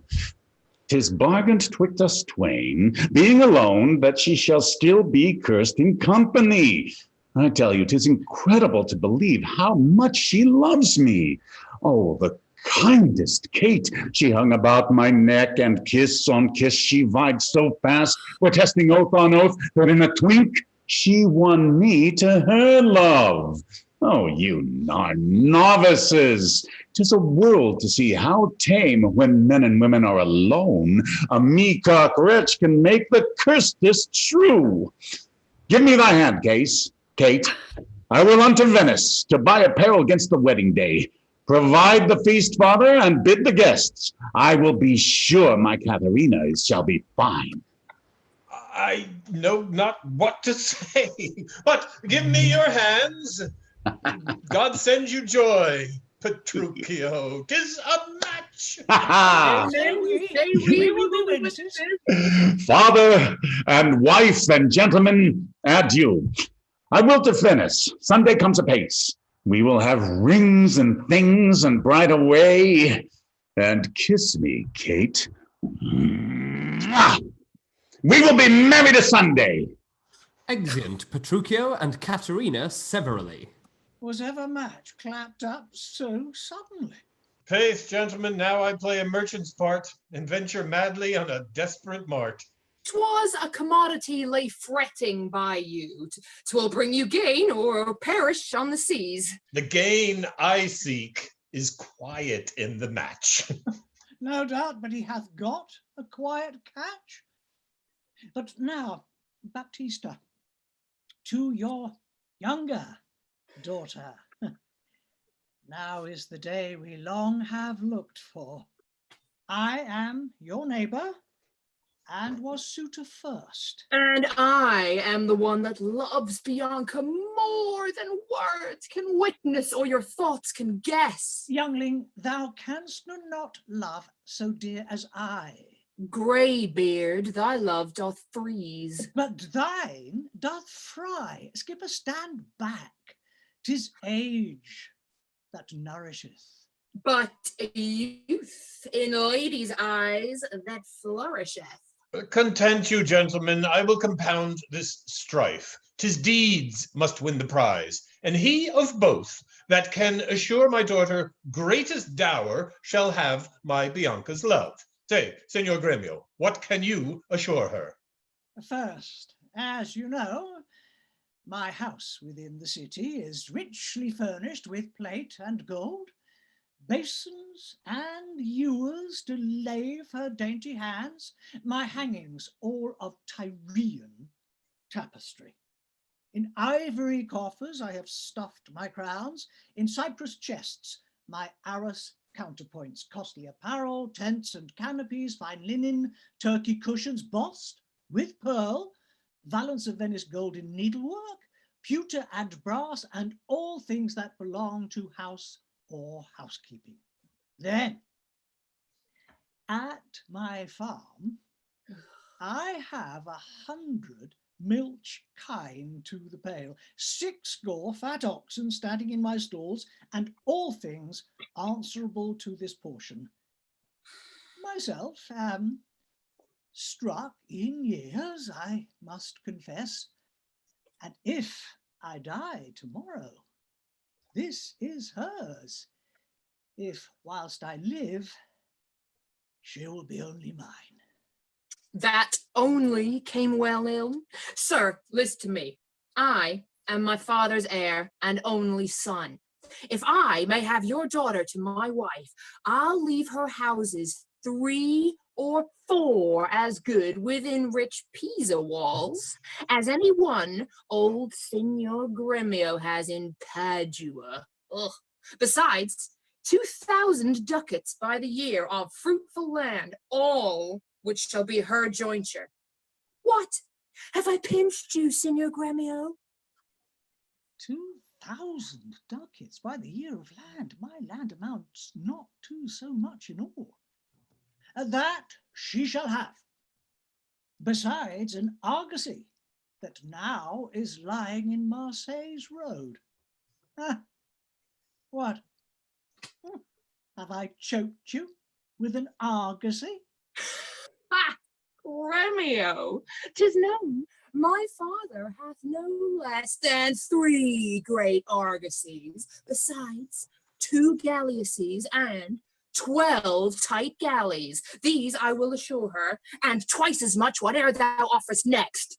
Nay, I have offered all, I have no more, and she can have no more than all I have. If you like me, she shall have me and mine. Why then, the maid is mine for all the world. By your firm promise, GREMIO is outvied. I must confess your offer is the best, and let your father make her the assurance she is your own. Else, you must pardon me, if you should die before him, what's her dower? Where is her dower? That's but a cowboy. He is old, I young. And may not young men die, as well as old? Well, gentlemen, I am thus resolved. On Sunday next, you know, my daughter KATHARINA is to be married. Now, on the Sunday following, shall Bianca be bride to you, if you this assurance, if not, Signor GREMIO. And so I take my leave and thank you both. Adieu, good neighbour. Exit Baptista.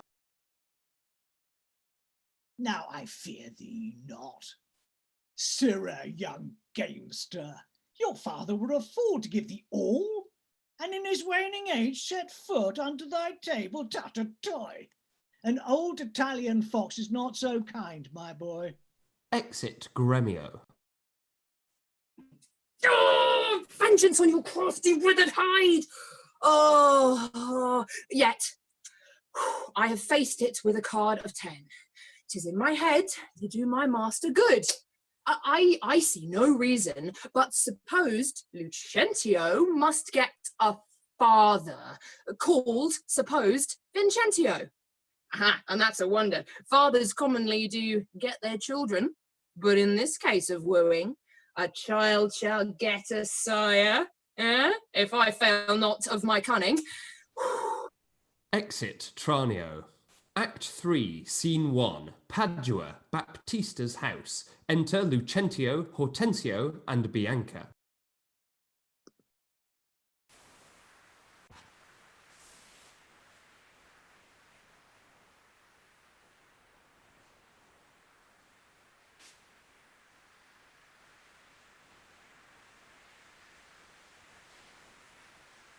Fiddler, forbear!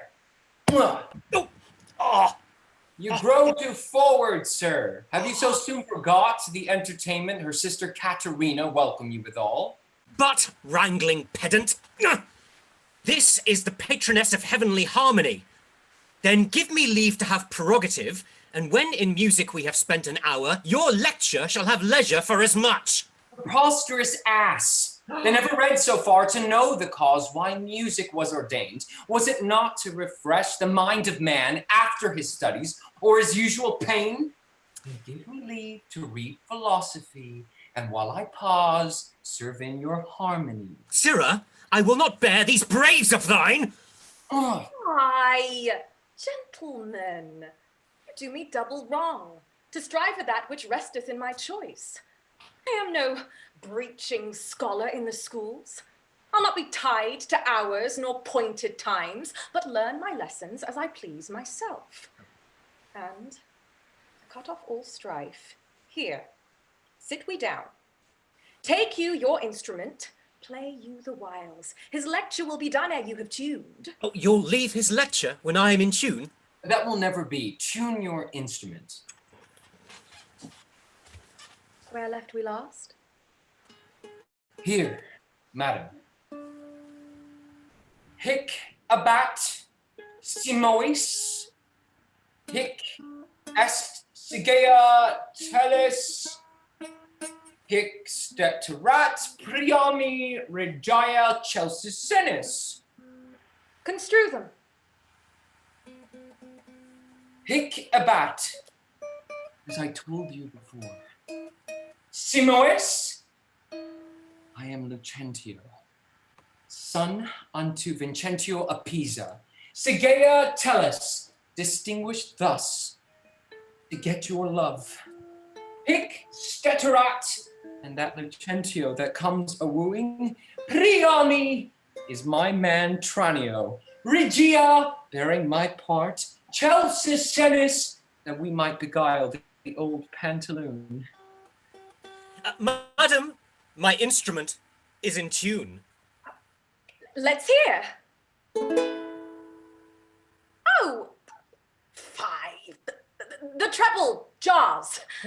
Spit in the hole, man. And tune again.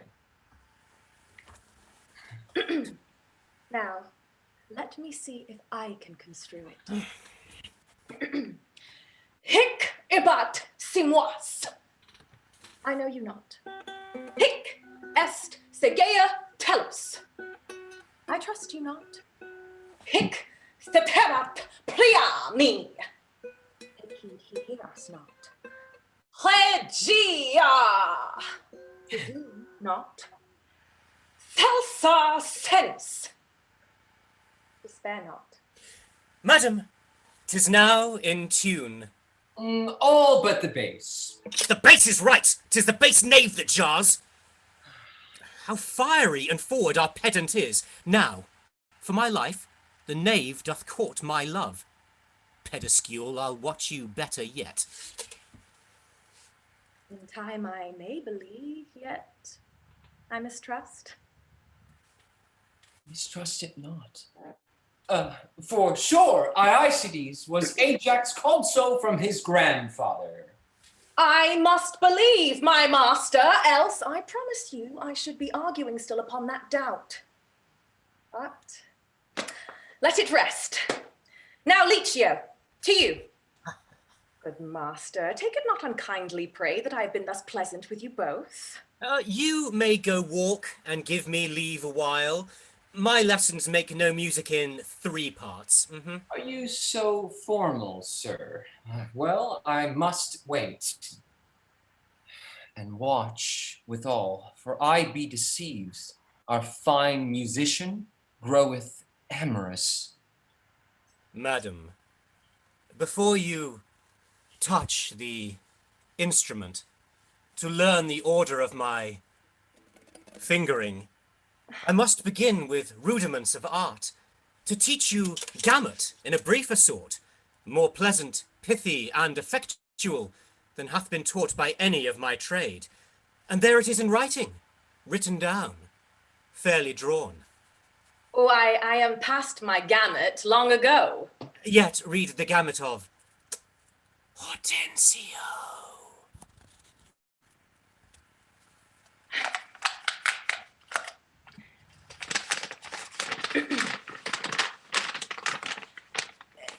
Gamut. I am the ground of all accord. A. 3. To plead Hortensio's passion. B. Me. Bianca, take him for thy lord. C. Far ut. That loves with all affection. D. So brave, 1 clef, 2 notes have I. E. La me. Show pity or I die. Call you this gut? Tut. I like it not. Fashions please me best. I am not so nice to change true rules for old inventions. Enter a servant. Mistress, your father prays you leave your books and help to dress your sister's chamber up. You know tomorrow is the wedding day. Farewell, sweet masters both. I must be gone. Faith, mistress, then I have no cause to stay. Exit Lucentio.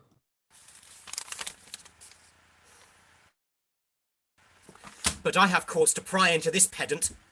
Methinks he looks as though he were in love. Yet if thy thoughts, Bianca, be so humble to cast thy wandering eyes on every stale, seize thee that list. If once I find thee ranging, Hortensio will be quit with thee by changing. Exit. Act 3, Scene 2. Padua, before Baptista's house. Enter Baptista, Gremio, Tranio, KATHARINA, Bianca, and Lucentio. Signor Lucentio, this is the appointed day that KATHARINA and PETRUCHIO should be married, and yet we hear not of our son-in-law. What will be said? What mockery will it be to want the bridegroom when the priest attends to speak the ceremonial rites of marriage? What says Lucentio to this shame of ours? Oh, no shame but mine. I must forsooth be forced to give my hand opposed against my heart unto a mad brain Rudesby full of spleen. who wooed in haste, and means to wed at leisure. I told you, he was a frantic fool, hiding his bitter jests in blunt behaviour, and to be noted for a merry man. He'll woo 1,000, point the day of marriage, make feasts, invite friends, and proclaim the banns, yet never means to wed where he hath wooed. Now must the world point at poor Katharina and say, "Ho, lo, there is mad Petruchio's wife. If it would please him, come and marry her." Patience, good Katharina, and Baptista too. Upon my life, Petruchio means but well. Whatever fortune stays him from his word, though he be blunt, I know him passing wise. Though he be merry, yet withal he is honest. Would Katharina had never seen him, though. Exit weeping, followed by Bianca and others. Go, girl. I cannot blame thee now to weep, for such an injury would vex a very saint. Much more a shrew of thy impatient humour. Enter Biondello. Master, news! Old news, and such news as you never heard of. Is it new and old too? How may that be? Why, is it not news to hear Petruchio's coming? Is he come? Why, no, sir. What then? He is coming. When will he be here? When he stands where I am and sees you there. But say, what's thine old news? Right, Petruchio is coming in a new hat and an old jerkin, a pair of breeches twice turned, a pair of boots serving candle cases, one buckled and other laced, an old rusty sword taken out of the sword armory with a broken hilt and shapeless, with 2 broken points. His horse, hipped with an old mothy saddle and stirrups of no kindred, besides possessed with the glanders, and like the moles in the chine, troubled with the lampus, infected with the fashions, full of wingles, spent with the spavins, rayed with the yellows, past cures of the fives, stark spoiled with the staggers, benor with the bot, swayed in the back, and shoulder shodding. Near-legged before, and with a half-checked bit and a headstool of sheep's leather, which, being restrained to keep him from tumbling, have been often burst and now repaired with knots, one girth 6 times pieced, and a woman's cropper of velour, which have 2 letters for a name fairly set down in studs, and here and there pieced with packthread. Who comes with him? Oh, sir, his lackey, for all the world comparison like the horse, with a linen stock on one leg and a kersey boot hose on the other, gartered with red and blue list, an old hat, and the humour of 40 fancies pricked in for a feather. A monster, a very monster in apparel, and not like a Christian footboy or a gentleman's lackey. 'Tis some odd humour pricks him to this fashion, yet oftentimes he goes but mean apparelled. I am glad he's come, howsoever he comes. Why, sir, he comes not. Didst thou not say he comes? No, the Petruchio came. Aye, the Petruchio came. No! Sir, I say his horse comes with him on his back. Well, that's all one. Nay, by St. Jamin, I hold you a penny. A horse and a man is more than one, and yet not many. Enter Petruchio and Grumio. Come! Where be these gallants? Who's at home? You are welcome, sir. Yet I am come not well. And yet you halt not. And not so well apparelled as I wish you were. Were it better I should rush in thus. Where is Kate? Where's my lovely bride? How does my father? Gentles, methinks you frown, and wherefore gaze this goodly company as if they saw some wondrous monument, some comet or unusual prodigy? Why, sir, you know this is your wedding day. First we were sad fearing you would not come, now sadder that you come so unprovided. Fie, doth this habit shame to your estate, and eyesore to our solemn festival? and tells us what occasion of import hath all so long detained you from your wife, and sent you hither so unlike yourself? Tedious it were to tell, and harsh to hear. Sufficeth, I am come to keep my word, though in some part enforced to digress, which at more leisure I will so excuse as you shall well be satisfied withal. But where is Kate? I stay too long from her. The morning wears, 'tis time we were at church. Be not your bride in these unreverent robes. Go to my chamber, put on clothes of mine. Not I, believe me thus. Thus I'll visit her. But thus I trust you will not marry her. Good sooth, even thus. Therefore adone with words. To me she's married, not unto my clothes. Could I repair what she will wear in me as I can change these poor accoutrements? 'Twere well for Kate and better for myself. But what a fool am I to chat with you, when I should bid good morrow to my bride and seal the title with a lovely kiss. Exeunt Petruchio and GRUMIO.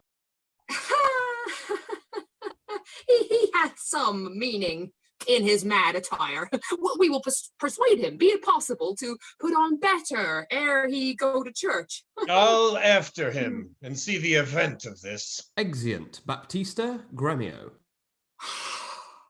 But to her love concerneth us to add her father's liking, which to bring to pass, as before, unparted to your worship, I am to get a man. Whate'er he be, it skills not much, we'll fit him to our tone. And he shall be Vincentio of Pisa, and make assurance here in Padua of greater sums than I have promised. Ha! So shall you quietly enjoy your hope, and marry sweet Bianca with consent. Were it not my fellow schoolmaster doth watch Bianca step so narrowly, 'twere good methinks to steal our marriage, which once performed, let all the world say no. I'll keep mine own, despite of all the world. That's by degrees we mean to look into and watch our advantage in this business. We'll overreach the grey-beard Gremio, the narrow-priced father Minola, the quaint, amorous musician Liccio, all for my master's sake, Lucentio. Re-enter GREMIO. Signor Gremio, came you from the church? As willingly as e'er I came from school. And is the bride and bridegroom coming home? A bridegroom, say you? 'Tis a groom indeed, a grumbling groom, and that the girl shall find. Cursed her than she. Why, 'tis impossible. Why, he's a devil, a very fiend. Why, she's a devil, the devil's dam. Oh, tut, she's a lamb, a dove, a fool to him. I tell you soon, Lucentio, when the priest should ask if KATHARINA should be his wife, I, by God's wounds, quoth he, and swore so loud that all amazed, the priest let fall the book. And as he stooped again to take it up, the mad-brained bridegroom took him such a cuff that down fell priest and book and priest. Now take them up, quoth he, if any list. What said the wench when he rose again? Trembled and shook, for why he stamped and swore as if the vicar meant to cozen him. But after many ceremonies done, he calls for wine. A health, quoth he, as if he had been aboard carousing to his mates after a storm, quaffed off the muscadel and threw the sops all in the sexton's face, having no other reason but that his beard grew thin and hungerly, and seemed to ask him sops as he was drinking. This done, he took the bride about the neck and kissed her lips with such a clamorous smack that at the parting all the church did echo. And I, seeing this, came thence for very shame. And after me, I know the rout is coming. Such a mad marriage never was before. Oh, hark, hark, I hear the minstrels play. Re-enter Petruchio, KATHARINA, Bianca, Baptista, Hortensio, and GRUMIO. Gentlemen and friends, I thank you for your pains. I know you think to dine with me today and have prepared great store of wedding cheer, but so it is my haste doth call me hence, and therefore I mean to take my leave. Is it possible you will away tonight? I must away today before night come. Make it no wonder, if you knew my business, you would entreat me rather go than stay. And, honest company, I thank you all that have beheld me give away myself to this most patient, sweet, and virtuous wife. Dine with my father, drink a health to me, for I must hence, and farewell to you all. Let us entreat you stay till after dinner. It may not be. Let me entreat you. It cannot be. Let me entreat you. I am content. Are you content to stay? I am content you shall entreat me stay. But yet not stay. Entreat me how you can. Now, if you love me, stay. GRUMIO, my horse.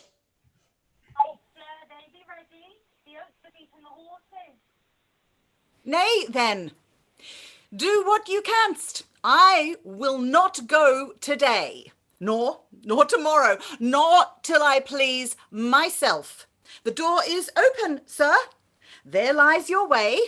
You may be jogging whiles your boots are green. For me, I'll not be gone till I please myself. 'Tis like you'll prove a jolly surly groom that take it on you at the first so roundly. Oh, Kate, content thee, prithee, be not angry. Oh, I will be angry. What hast thou to do? Father, be quiet. He shall stay at my leisure. I'm married, sir, now it begins to work. Gentlemen, forward to the bridal dinner. I see a woman may be made a fool if she had not a spirit to resist. They shall go forward, Kate, at thy command. Obey the bride. You that attend on her, go to the feast, revel and domineer, carouse full measure to her maidenhead, be mad and merry, or go hang yourselves. But for my bonny Kate, she must with me. Nay, look not big, nor stamp, nor stare, nor fret. I will be master of what is mine own. She is my goods, my chattels. She is my house, my household stuff, my field, my barn, my horse, my ox, my ass, my anything. And here she stands. Touch her, whoever dare. I'll bring mine action on the proudest he that stops my way in Padua. GRUMIO, draw forth thy weapon. If we are beset with thieves, rescue thy mistress. If thy bet thou be a man, fear not, my sweet wench. They shall not touch thee, Kate. I'll buckler thee against 1,000,000. Exeunt Petruchio, KATHARINA, and GRUMIO. Nay, let them go. A couple of quiet ones. Would they not quickly? I should die with laughing. Of all mad matches, never was the like. Mistress, what's your opinion of your sister? That being mad herself, she's madly mated. I warrant him, Petruchio is cated. Neighbors and friends. Though bride and bridegroom wants for to supply the places at the table, you know there wants no junkets at the feast. Lucentio, you shall supply the bridegroom's place and let Bianca take her sister's room. Shall sweet Bianca practice how to bride it? He shall, Lucentio. Come, gentlemen, let's go. Exeunt. And ladies and gentlemen, that is the start of our interval. You now have 10 minutes to refresh yourselves, your drinks. Actors, feel free to do the same. And if you would like to join us for the interval discussion, please feel free at this time. Wonderful. So, fantastic start to the play. Thank you all so much. Hope our audience is enjoying it. I've been seeing some incredible feedback coming through as we've been going on. The game seems to be going well of trying to decide which animals are in the play and how popular they are. We've also had lots of amazing reactions for, as always, the prop work, the costumes, all that kind of stuff is going down an absolute storm. So thank you so much, everyone, for watching. We have a 10-second delay, just so our actors know, so it'll be a couple of seconds before we start getting the first comments through. But if you have any questions for our audience in any way, here we go. The clap hands emojis are just starting to flow in now, so that means that we've just seen our interval. Wonderful, wonderful, wonderful. Marvelous. Let's see what our little elves might have to say. Quinton, you look very eager over there. How are you, mate?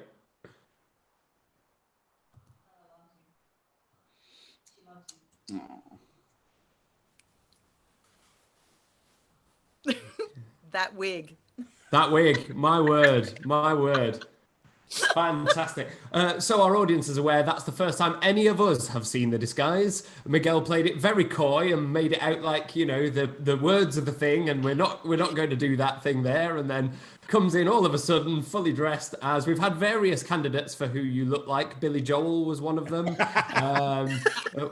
Shout out some candidates to who you think Petruchio looked most like. Someone said that they loved the fish slice, so that's one for GRUMIO. Wonderful. We're getting shout outs here for pretty much everyone in the cast, so that's wonderful. I won't read them all out, otherwise we'll be here all day. Wonderful. So if you have any questions at this point for our cast, please do pass them along. One comment here. Great job. Always wonderful to see how creative you can be, especially with this very physical play. So does anyone want to take that one? It's been an interesting step up from two gents last week, hasn't it? Yeah, I love it. I love we had stunt doubles. Yes. That's So at this point, actually, if you are there, Enrique and Yaret, please join us. Enrique and Yaret, yeah. Take your introduction now. We hid them deliberately. Yeah. So that we could surprise our audience. Here they are. Round of applause.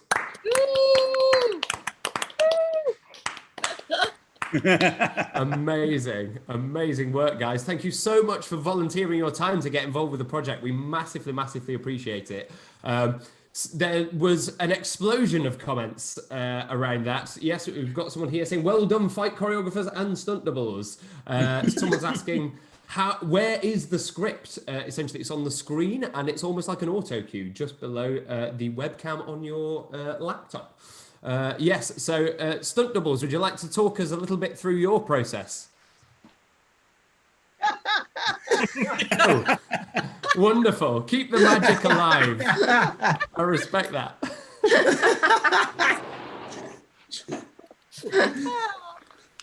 I don't know. Do you want to say something?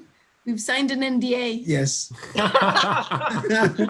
Trade secrets. Absolutely. Wonderful. And yeah, we've got a lot of shout outs here. Someone's saying shout out to the stunt doubles. Yay for stage combat professionals. Safety first, last, and always. Absolutely. We couldn't agree more. Wonderful. Marvelous. So how are we all doing? Are we hanging in there? Oh, yeah. Great. Excellent. Yes, It feels like everyone's having a great time. Having a great time. Yes. Oh my word! I have to have my microphone on mute because I am laughing so hard at the things that you guys are coming up with. It's really so good. It's extraordinary. Loving it. Yes, Sarah. You're muted, Sarah. You're on mute, Sarah. Sarah I can hear you in the room. Hello. I've been talking to myself. But is it worth doing a shout out to our patrons? Oh, yes, absolutely. Yeah, go for it. So the story of this is, last week when we did Two Gentlemen of Verona, there was clamour and demand from a huge number of people for us to set up a Patreon page, which we are using as an opt-in hardship fund for the actors that take part in the project. So essentially, if any actors need emergency funding or similar, our Patreon pays out once a month and people can opt into that, and we'll distribute the funds to the actors that are taking part. So that's how that's working. And already we have a huge number of people that have contributed after our first show, and Sarah is going to give them all a thank you. Yes. So roll call. We have Simon B, Judith K, Tim P, Jeffrey K, Joanne T, Deborah S, Sarah W, I do apologise, I've pronounced your name wrong. Luke B, Eileen M, Geraldine P, Clive B, Annika VDS, David R, Mary P, Ksenia M, Laura S, Jennifer K, Ian M, Eva F, Marie R, Gillian B, Elizabeth M, Sally L, Caroline C, Eva Louise S, Amy D, Shelby C, Amber E, Victoria RS, and Bonnie M. Woo! Thank you Uncle Tom so Cobley much. Yes, thank you so much for your contributions. Hugely appreciated, and hope you've been enjoying the shows if you're tuning in tonight. Amazing.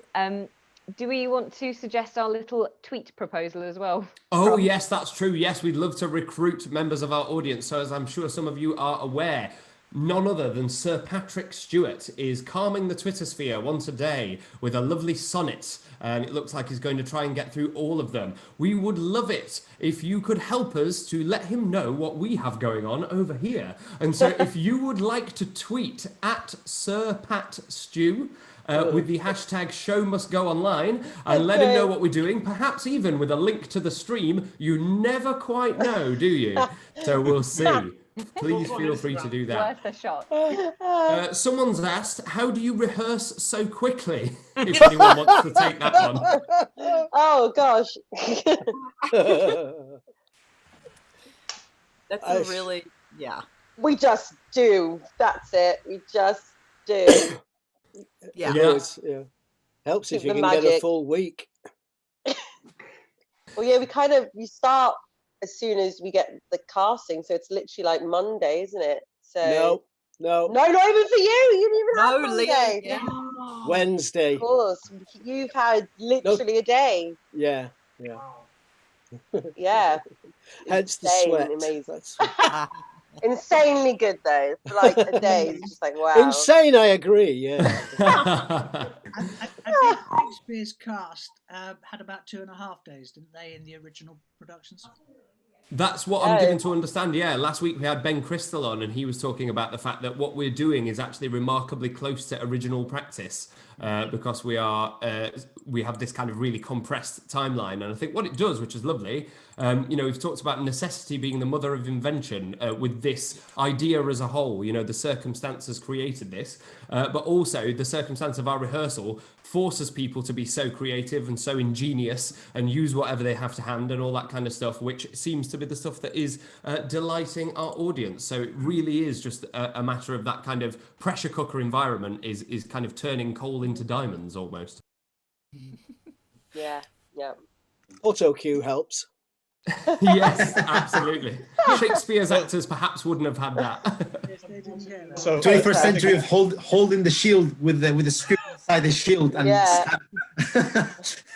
doing the speech. Oh, yeah. I think Robert deserves a great shout out for opening up a virtual rehearsal room and being in there for odd hours to walk us through the script for all of the tricky parts. So. Absolutely, yeah. 100%. Thank you so much. So we've got a question here. Did anyone consider that Kate and Petruchio might have been in cahoots and loved each other from first sight? That is a question from our audience. Ooh. That's one of the movies. Keep watching. Absolutely, right. the truth Keep will them out. guessing. The truth will out. Yeah. It's an interpretation. Yeah. Yep. It's an interpretation. Wonderful. So we've got a comment here that I'd just like to focus on. Someone said, the diversity of our cast is wonderful. Thank you so much. Well, first of all, thank you all so much for being willing to be involved. It really is wonderful. And it's something that we take very seriously. It's something that we want to encourage. And so if you'd like to take part, you can go to the video description and there is a website page there for this, robmiles.co.uk/the show must go online. Click the take part button and there is a sign up form there. So if you want to take part in this and be a part of of it, please do go and sign up. So I'm at this point going to give our 2-minute call. This is our 2-minute call, everyone. So if you still have your volume on out there in the real world, then please make sure that you are topping up those glasses and sitting back down, ready for us to begin at 9:05.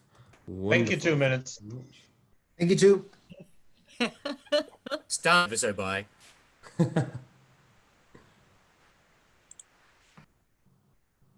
Wonderful. Someone said here, which I think is a wonderful sentiment, I actually forgot I was in lockdown watching your work. Love this so much. Thank you. So everybody give yourselves ample backpats for that. The fact that we are able to transport ourselves into this kind of virtual shared space and then transport our audience as well. You know, that's what we're here to do. That's why we're doing this. And thank you all so much for joining us and being a part of it. We really love the fact that we have our groundlings out there chatting away while the show is going on. I saw an interesting discussion about Star Wars versus Star Trek managed to break out, which feels like something that might actually have happened with the equivalent in the Elizabethan times. You can just imagine people talking about all the fiction that they're kind of are their favourites and what they think is the best. I think that might have grown out of some reference to the Tamer Tamed that kind of branched into competitor work. Here we go. Well, looks like we have a strong Star Trek fan base in the audience today. I personally am more of a Star Wars fan. However, we don't have an easy hand gesture to chuck out. So, but yes, Star Wars for me, if people are. But I don't want to inflame that debate any further. Oh, here we go. Oh, no, it's too late. There we go. Wonderful. So we're seeing the divisions in our cast just as we're seeing them in the audience. Wonderful. But we also want to say, Sir Patrick, if you're watching, it's definitely Star Trek, just going to say. Of course, yes. And Picard, available now on Amazon Prime. And excellent work. Love it. Exactly. Thank you. Amazing work. Amazing work. Right, so we are now ready to begin. So if we can all take our places in the wings for Act 2 of, or rather Act 4 of, The Taming of the Shrew. Act 4, Scene 1, Petruchio's country house. Enter GRUMIO. Fie! Fie on all tired jades, on all mad masters, on all foul ways. Was ever man so beaten? Was ever man so raged? Was ever man so weary? I am sent before to make a fire, and they are coming after to warm them.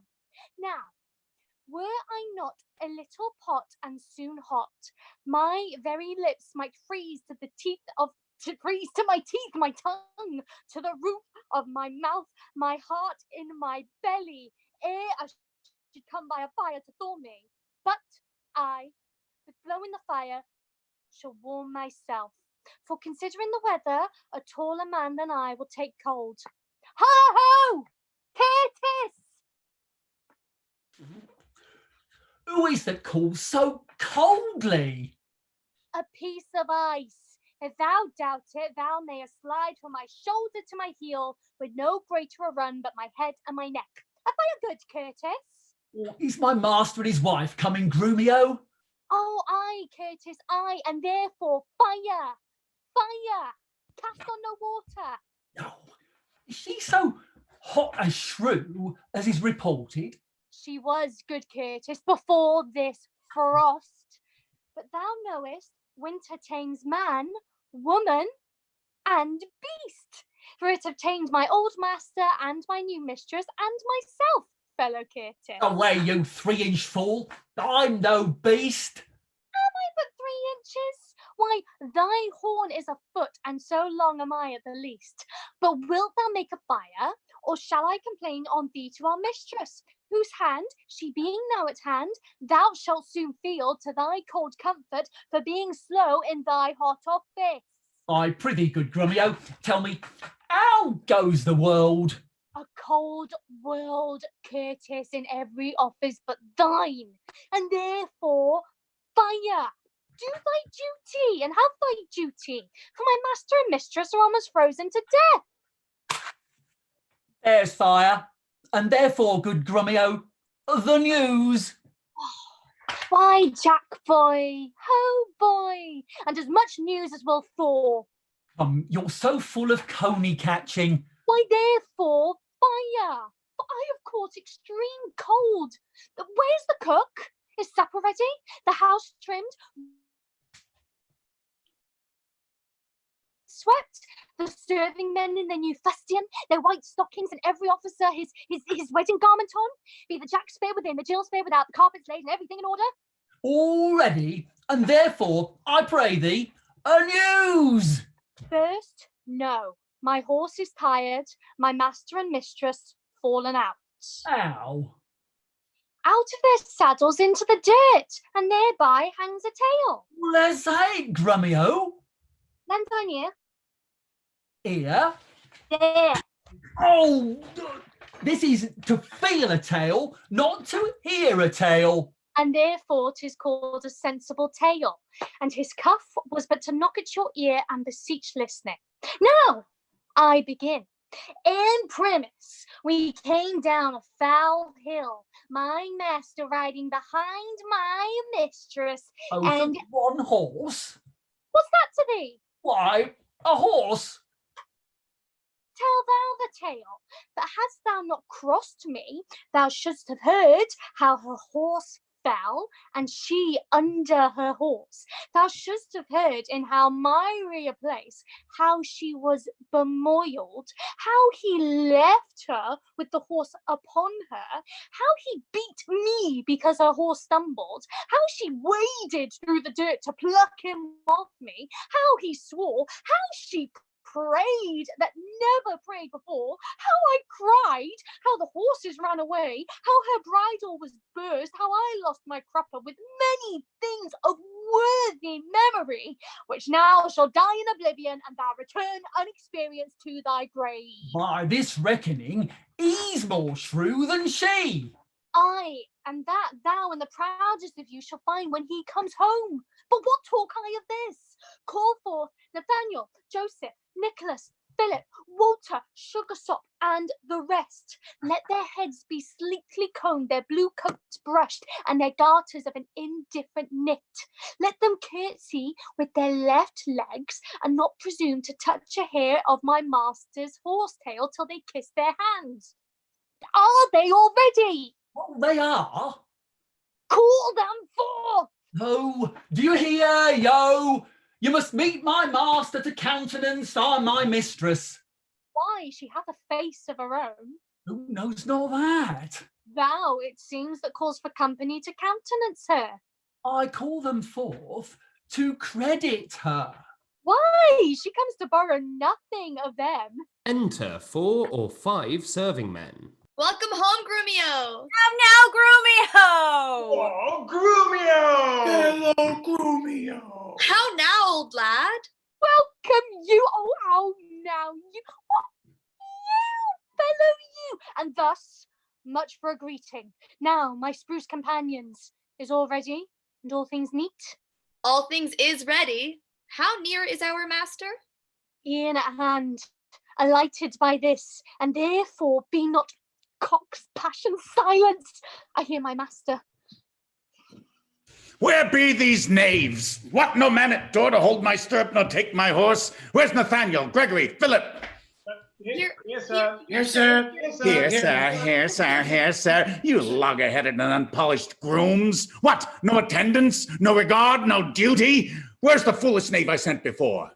Yes, sir, as foolish as I was before. You peasant swain, you horse and malt horse drudge, did I not bid thee meet me in the park and bring along these rascal knaves with thee? Nathaniel's coat, sir, was not fully made, and Gabriel's pumps were all unpinked in the heel. There was no link to colour Peter's hat, and Walter's dagger was not come from sheathing. There were none fine but Adam, Ralph, and Gregory. The rest were ragged, old, and beggarly. Yet, as they are, here they are come to meet you. Go, rascals, go and fetch my supper in.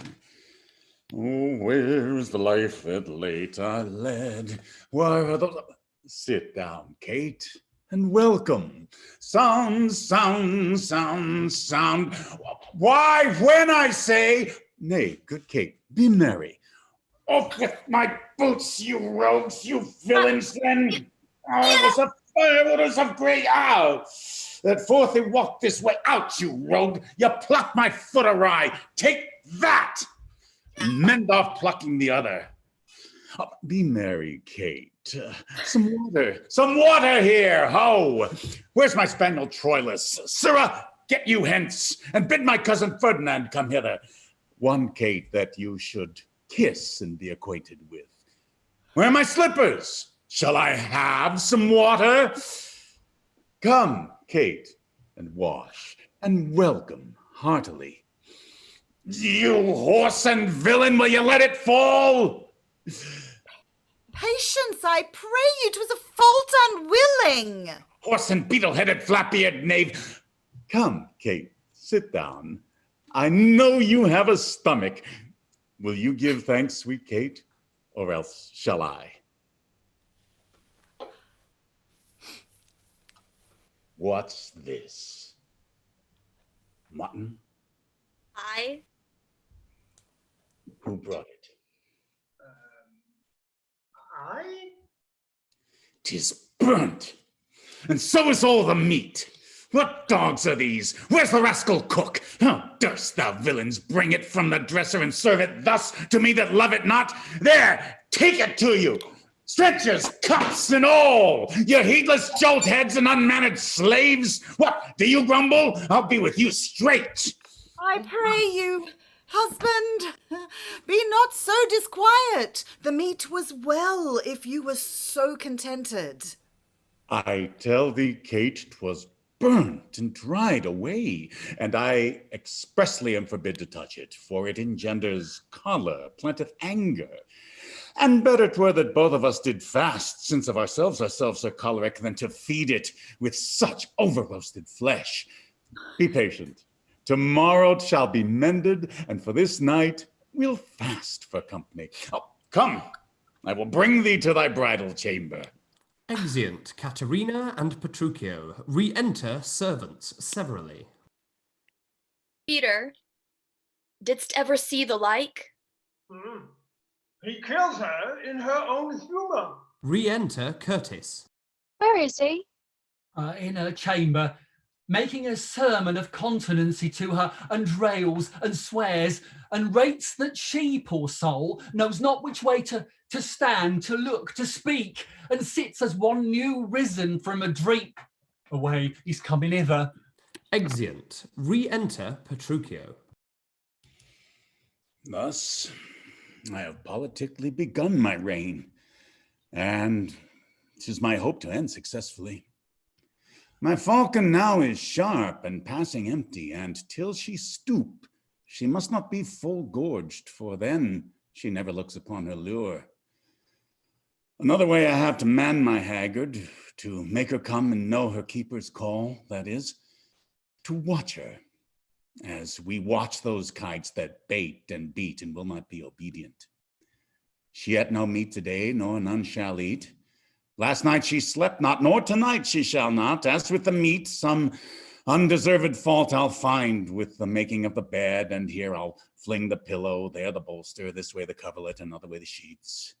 Aye, and amid this hurly, I intend that all is done in reverent care of her. And in conclusion, she shall watch all night. And if she chance to nod, I'll rail and brawl, and with the clamor keep her still awake. This is the way to kill a wife with kindness. And thus I'll curb her mad and headstrong humor. He that knows better how to tame a shrew, now let him speak. It's charity to show. Exit Petruchio. Act 4, Scene 2. Padua, before Baptista's house. Enter Tranio and Hortensio. Is't possible, friend Lucio, that Mistress Bianca doth fancy any other but Lucentio? I tell you, sir, she bears me fair in hand. Sir, to satisfy you in what I have said, stand by and mark the manner of his teaching.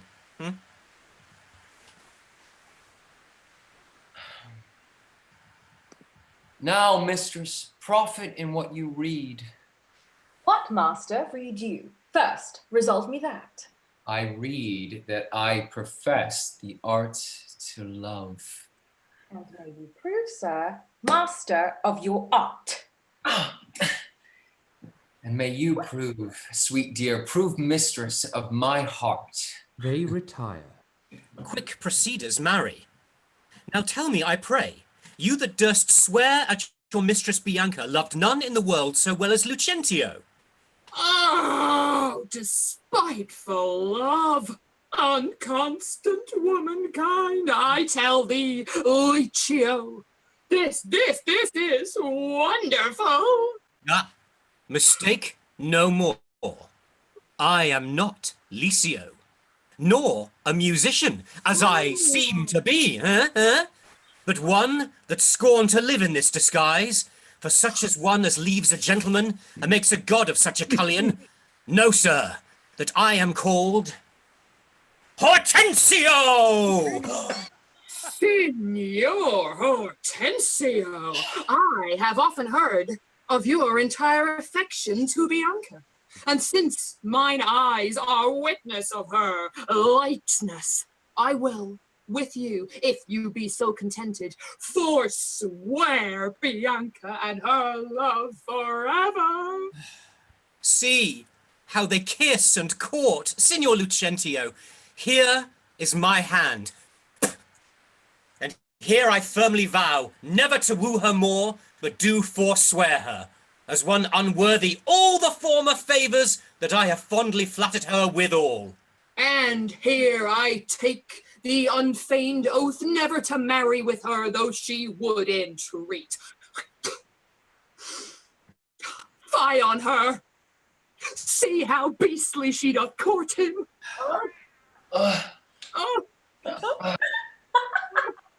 Would all the world but he had quite forsworn.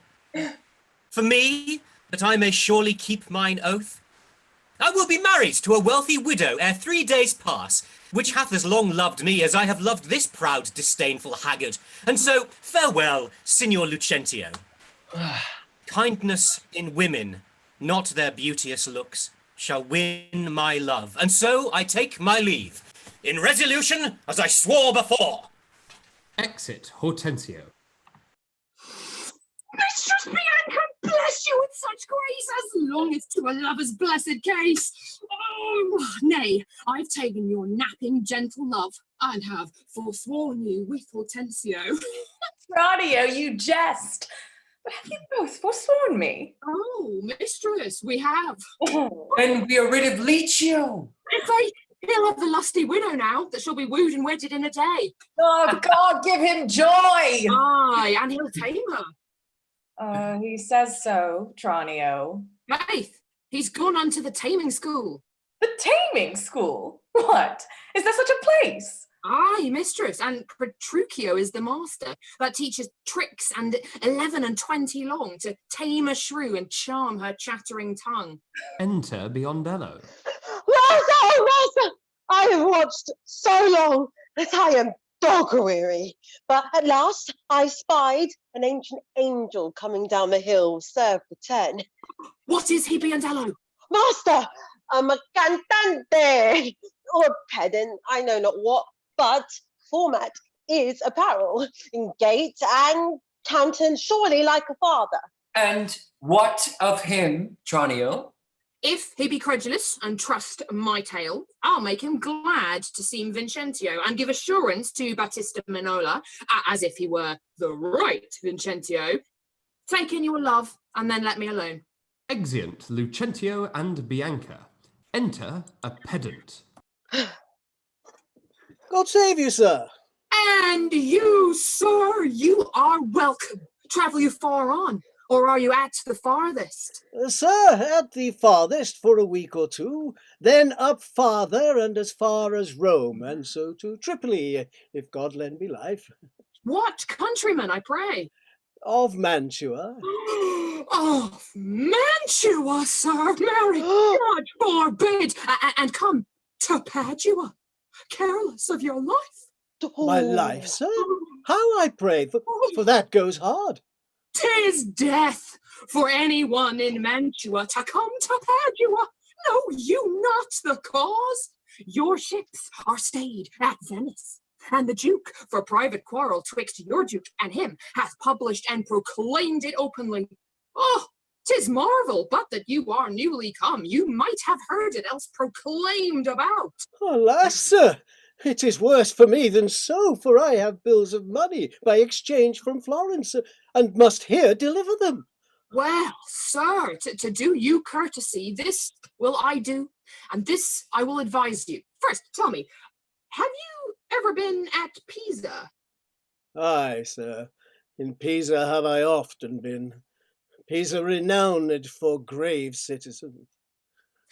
Among you, no one Vincentio? I know him not, but I have heard of him, a merchant of incomparable wealth. He is my father, sir, and sooth to say, in countenance, somewhat doth resemble you.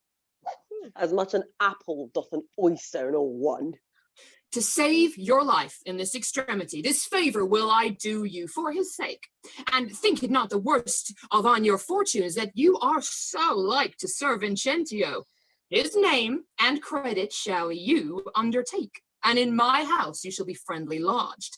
Look that you take upon you as you should, you understand me, sir. So shall you stay till you have done your business in this city. If this be courtesy, sir, accept of it. I do, sir, I do, and will repute you ever the patron of my life and liberty. Then go with me to make the matter good. This, by the way, I let you understand. My father is here looked for every day to pass assurance of a dower in marriage twixt me and one Baptista's daughter here. In all these circumstances, I'll instruct you. Go with me to clothe you as becomes you. Exeunt. Act 4, Scene 3. A room in Petruchio's house. Enter Katharina and GRUMIO. No, no, forsooth, I dare not for my life. The more my wrong, the more his spite appears. What? Did he marry me to famish me? Beggars that come unto my father's door upon entreaty have present aims. If not, elsewhere they meet with charity. But I, who never knew how to entreat, nor never needed that I should entreat, am starved for meat, giddy for lack of sleep, with oath kept waking, and with brawling fed. And that which spites me more than all these wants, he does it, under name of perfect love, as who should say if I should sleep or eat were deadly sickness, or else present death. I prithee, go, get me some repast. I care not what, so it be wholesome food. What say you to a neat's foot? 'Tis passing good. I prithee, let me have it. I fear it is too choleric a meat. How say you to a fat tripe, finely broiled? Mwah. Oh, I like it well, good GRUMIO. Fetch it me. I cannot tell. I fear 'tis choleric. What say you to a piece of beef and mustard? A dish that I do love to feed upon. Aye, but the mustard is too hot a little. Why then, the beef, and let the mustard rest. Nay, then, I will not. You shall have the mustard, or else you get no beef of GRUMIO. Then both, or one, or anything thou wilt. Why then, the mustard without the beef. Go, get thee gone, thou false deluding slave. Oh, thou feast me with the very name of meat. Sorrow on thee and all the pack of you. Triumph thus upon my misery. Go, get thee gone, I say. Enter Petruchio and Hortensio with meat. Oh, fares my Kate. What, sweeting, all amort? Mistress, what cheer? Faith as cold can be. Pluck up thy spirits. Look cheerfully upon me. Here, love, thou seest how diligent I am to dress the meat myself and bring it thee. I am sure, sweet Kate, that this kindness merits thanks. What? Not a word? Nay, then thou lovest it not, and all my pains is sorted to no proof. Here, take away the dish. I pray you, let it stand. The poorest service is repaid with thanks, and so shall mine, before you touch the meat. I thank you, sir. Signor Petruchio, fie! You are to blame! Come, Mistress Kate, I'll bear you company, Eat it all up, Hortensio, if thou lovest me. Much good doeth thy unto thy gentle heart. Kate, eat apace. And now, my honey love, we will return to thy father's house to revel it as bravely as the best, with silken coats and caps and golden rings, with ruffs and cuffs and farthingales and things, with scarves and fans and double change of bravery, with amber bracelets, beads, and all this knavery. What hast thou dined? The tailor stays thy leisure to deck thy body with this ruffling treasure. Come, tailor, let us see these ornaments. Lay forth the gown. Enter haberdasher.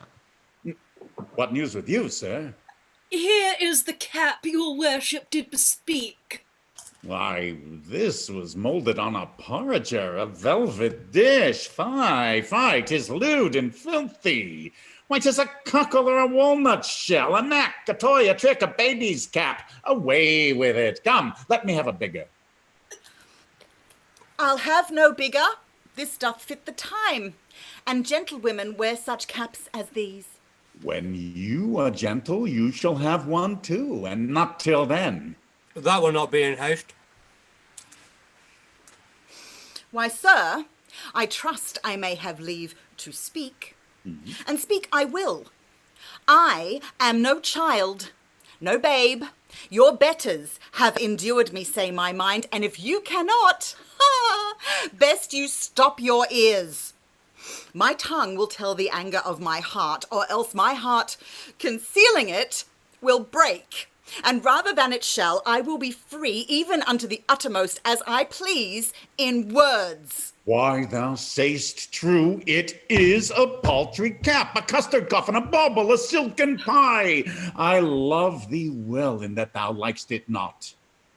Love me or love me not, I like the cap, and I will have it, or I will have none.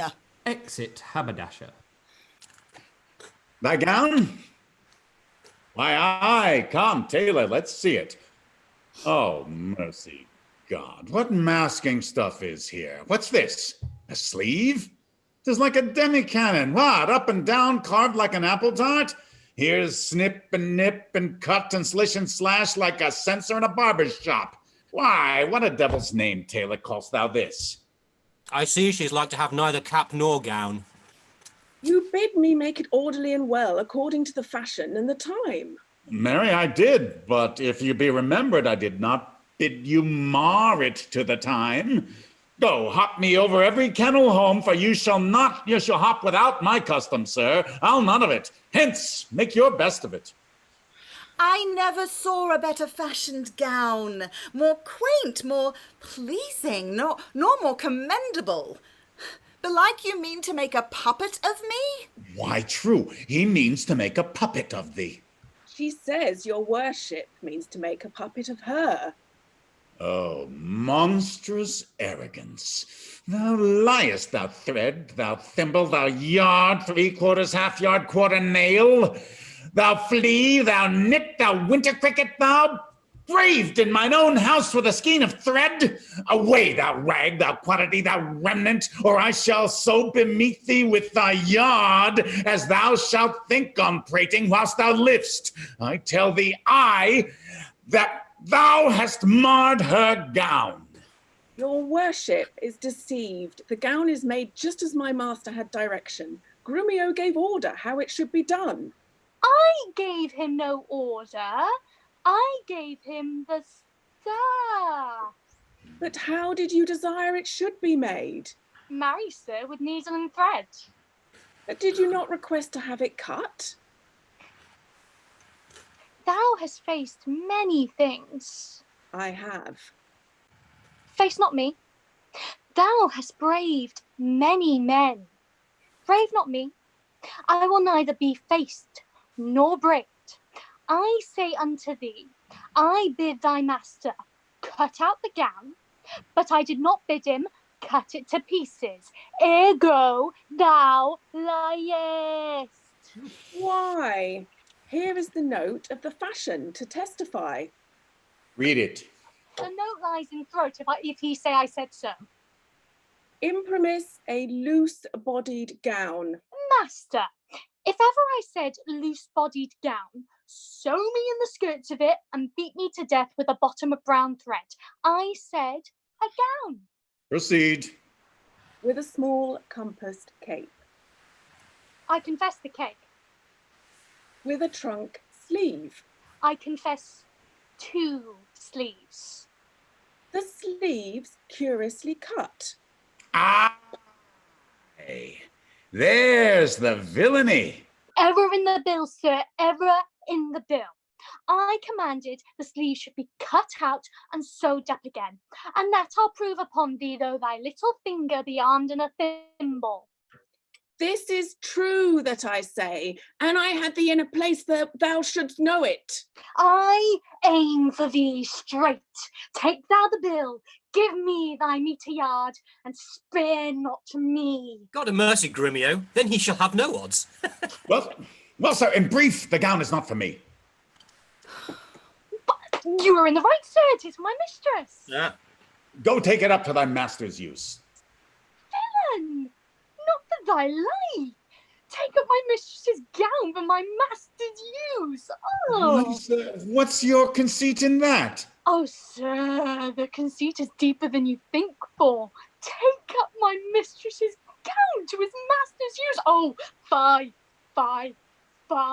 Hortensio, say thou wilt see the tailor paid. Go take it hence. Be gone and say no more. Tailor, I'll pay thee for thy gown tomorrow. Take no unkindness of his hasty words. Away, I say. Oh, commend me to thy master. Exit Tailor. Well, come, my Kate, we will unto your fathers even in these honest mean habiliments.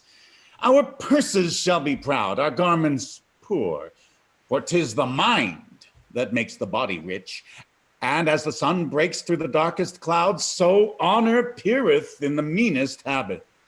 What is the jay more precious than the lark because his feathers are more beautiful?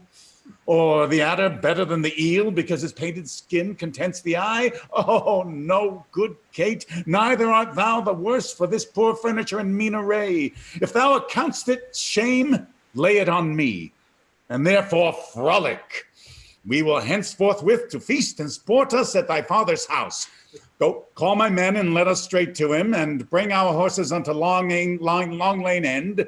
There we will mount and thither walk on foot. Let's see, I think it's now some 7 o'clock, and well, we may come there by dinner time. I assure you, sir, 'tis almost 2, and 'twill be supper time ere you come there. It shall be 7 ere I go to horse.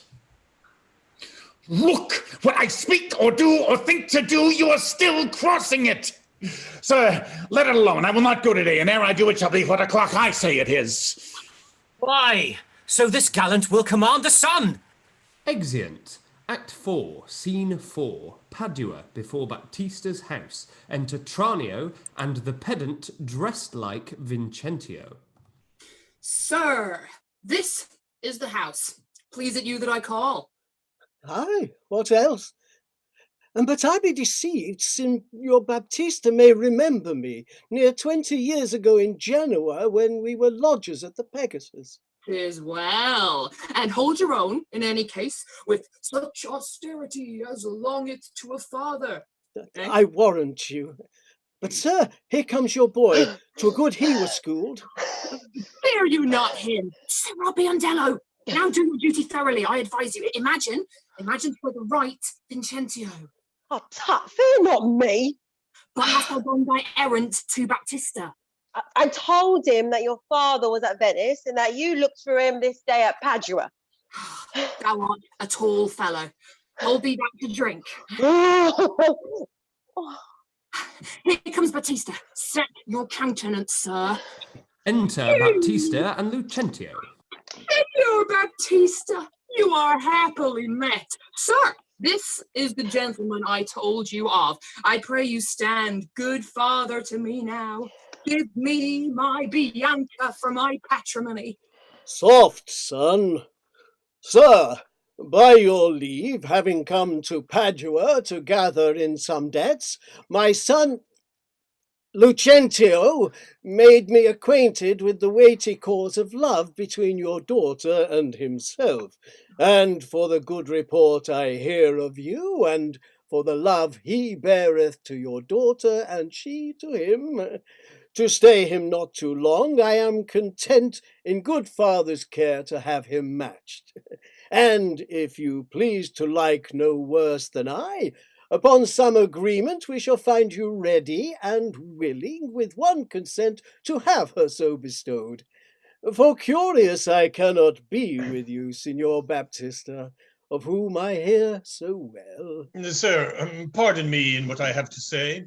Your plainness and your shortness please me well. Right true it is. Your son Lucentio here doth love my daughter, and she loveth him, or both dissemble deeply their affections. And therefore, if you say no more than this, that like a father you will deal with him, and pass my daughter a sufficient dower, the match is made, and all is done. Your son shall have my daughter with consent.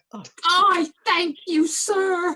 Where then do you know best we be affied in such assurance ta'en as shall with either part's agreement stand? Not in my house, Lucentio, for you know, pitchers have ears, and I have many servants. Besides, old GREMIO is hearkening still, and haply we might be interrupted. Then, at my lodging, an it like you, there doth my father lie, and there this night we'll pass the business privately and well. Send for your daughter by your servant here. My boy shall fetch the scrivener presently. The worst is this, that at so slender warning, you are like to have a thin and slender pittance. It likes me well. Biondello, hie you home, and bid Bianca make her ready straight, and if you will, tell what hath happened. Lucentio's father is arrived in Padua, and how she's like to be Lucentio's wife. Oh, I pray the gods she may with all my heart. Dally not with the gods, but get thee gone. Signor Baptista, shall I lead the way? Welcome. One mess is like to be your cheer. Come, sir, we will better it in Pisa. I follow you. Exeunt Tranio, Pedant, and Baptista. Re-enter Biondello. Cambio! What sayest thou, Biondello? You saw my master wink and laugh upon you. Biondello, what of that? Faith nothing, but has left me here behind to expound the meaning or moral of his signs and tokens. I pray thee, moralize them. Then thus, Baptista is safe, talking with a deceiving father of a deceitful son. And what of him? His daughter is to be brought by you to the supper. And then? The old priest of St. Luke's Church is at your command at all hours. And what of all this? I cannot tell, except that they're busied about a counterfeit assurance. Take you assurance of her, cum privilegio ad imperium solum, to the church. Take the priest, clerk, and some sufficient honest witnesses. If this be not what that you look for, I have no more to say. But Bianca, farewell forever and a day. Hearest thou, Biondello? I cannot tarry. I knew a wench married in an afternoon as she went to the garden for parsley to stuff a rabbit. And so may you, sir. And so, adieu, sir. My master hath appointed me to go to St. Luke's to bid the priest be ready to come against you come with your appendix. Exit Biondello. I may and will, if she be so contented. She will be pleased. Then wherefore should I doubt? Hap what hap may, I'll roundly go about her. It shall go hard if Cambio go without her. Exit. Act 4, Scene 5, a public road. Enter Petruchio, KATHARINA, and HORTENSIO. Come on, in God's name. Once more toward our fathers. Good Lord, how bright and goodly shines the moon. The moon? The sun? It is not moonlight now. I say it is the moon that shines so bright. I know it is the sun that shines so bright. Now by my mother's son, and that's myself, it shall be moon or star or what I list, or ere I journey to your father's house. Go on and fetch the horses back again, evermore crossed and crossed, nothing but crossed. Say as he says, or we shall never go. Forward, I pray, since we have come so far, and it be moon, or sun, or what you please, and if you please to call it a rush candle. Henceforth, I vow it shall be so for me. I say it is the moon. I know it is the moon. Nay, then you lie. It is the blessed sun. Then God be blessed. It is the blessed sun. But sun it is not when you say it is not, and the moon changes even as your mind. What you will have it named, even that it is, and so it shall be for KATHARINA. Petruchio, go thy ways. The field is won. Well, forward. Forward. Thus the bowl should run, and not unluckily against the bias. But soft. Company is coming here. Enter VINCENTIO. Good morrow, gentle mistress, where away? Tell me, sweet Kate, and tell me truly, too, hast thou beheld a fresher gentlewoman? Such war of white and red within her cheeks. What stars do spangle heaven with such beauty as those two eyes become that heavenly face? Fair, lovely maid, once more good day to thee. Sweet Kate, embrace her for her beauty's sake. I will make the man mad to make a woman of him. Young, budding, virgin, fair and fresh and sweet, whither away, or where is thy abode? Happy the parents of so fair a child. Happier the man whom favourable stars allot thee for his lovely bedfellow. Why, how now, Kate? I hope thou art not mad. This is a man, old, wrinkled, faded, withered, and not a maiden, as thou say'st he is. Oh, pardon, old father, my mistaking eyes that have been so bedazzled with the sun, that everything I look on seemeth green. Now I perceive thou art a reverend father. Pardon, I pray thee, for my mad mistaking. Do, good old grandsire, and withal make known which way thou travelst. If along with us, we shall be joyful of thy company. Fair sir, and you, my merry mistress, that with your strange encounter much amazed me. My name is called Vincentio, my dwelling Pisa, and bound I am to Padua, there to visit a son of mine, which long I have not seen. What is his name? Lucentio, gentle sir. Happily we met, the happier for thy son. And now, by law as well as reverend age, I may entitle thee my loving father. The sister to my wife, this gentlewoman, thy son hath by this hath married. Wonder not, nor be grieved. She is of good esteem, her dowry wealthy, and of worthy birth. Besides, so qualified as may beseem the spouse of any noble gentleman. Let me embrace with old Vincentio, and wander we to see thy honest son, who will of thy arrival be full joyous.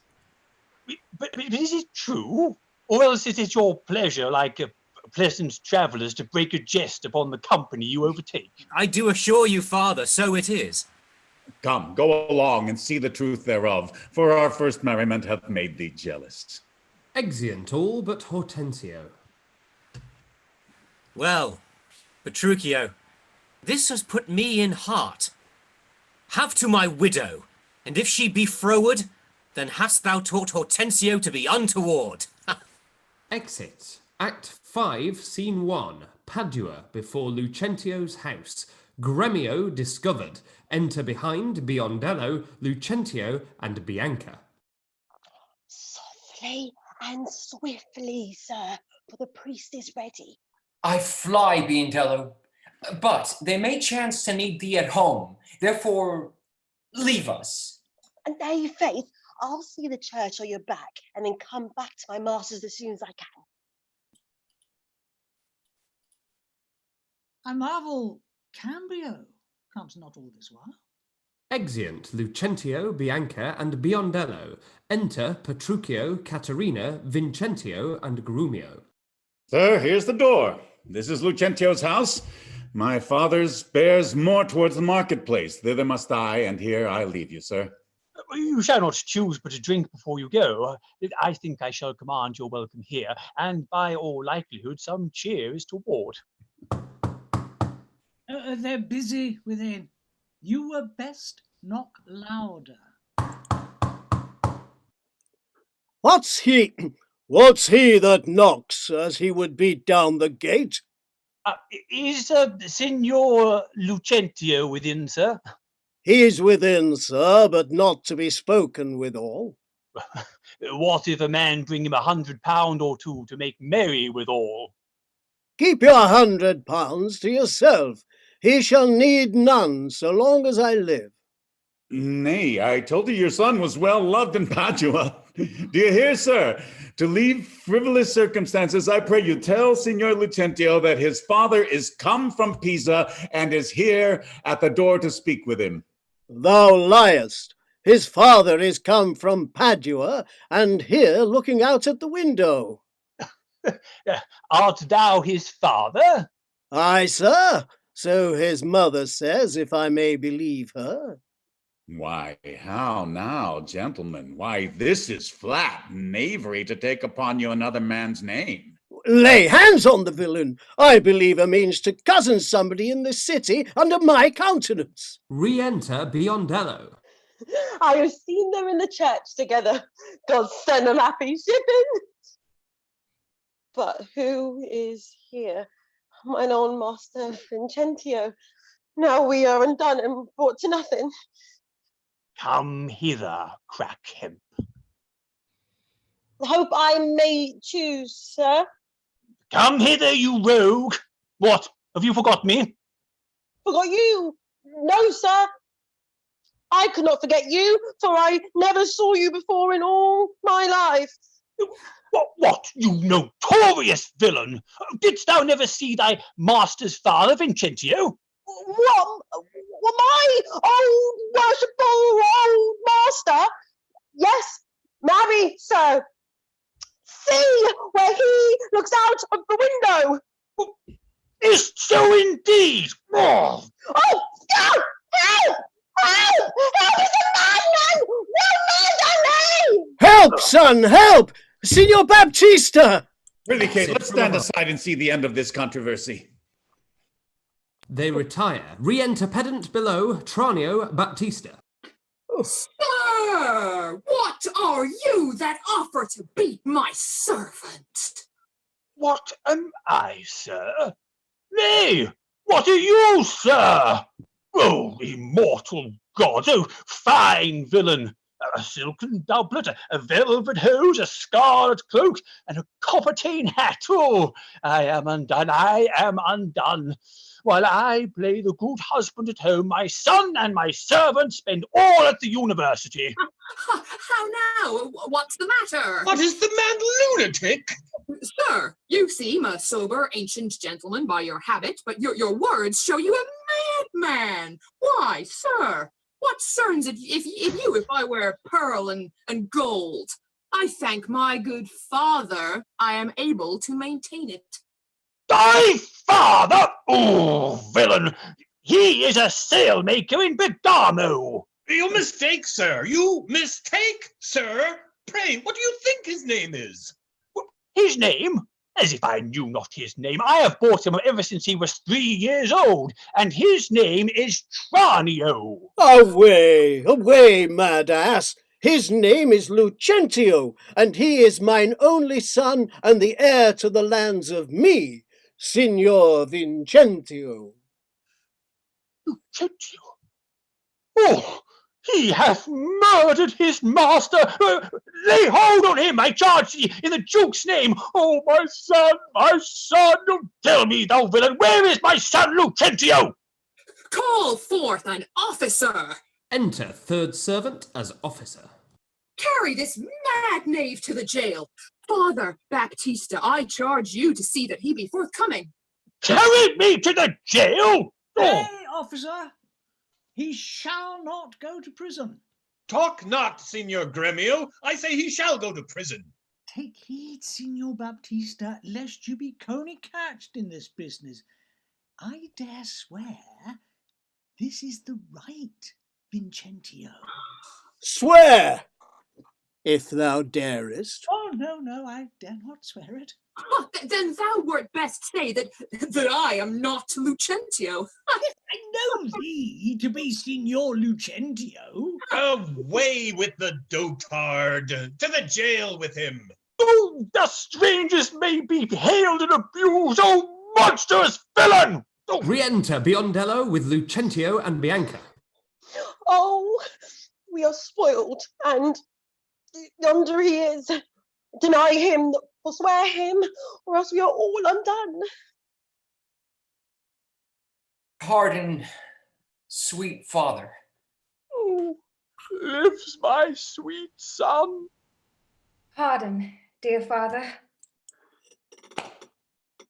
How hast thou offended? Where is Lucentio? Here is Lucentio, right son to the right Vincentio, that have by marriage made thy daughter mine, while counterfeit supposes bleared thine eyes. He's packing with a witness to deceive us all. Where is that damned villain Tranio, that faced and braved me so in this manner? Why, tell me, is not this my Cambio? Cambio is changed into Lucentio. Love wrought these miracles. Bianca's love made me exchange my state with Tranio, while he did bear my countenance in the town, and happily I have arrived at the last unto the wished haven of my bliss.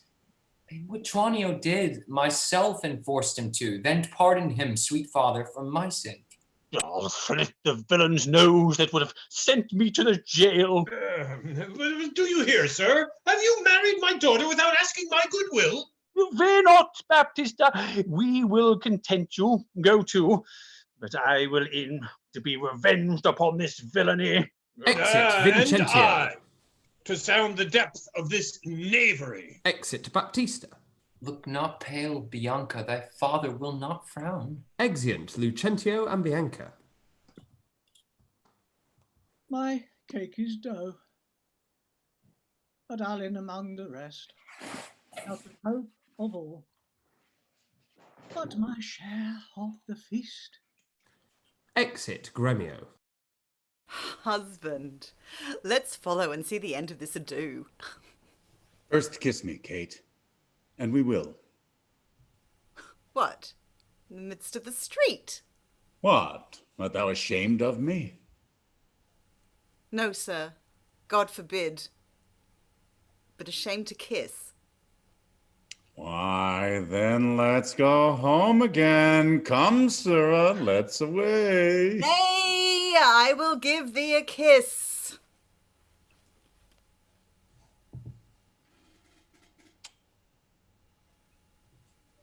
Now pray thee, love, stay. Is not this well? Come, my sweet Kate.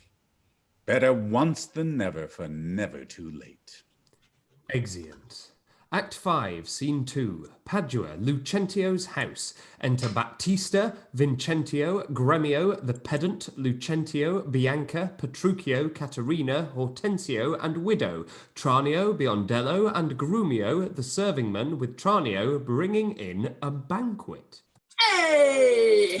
At last, though long, our jarring notes agree.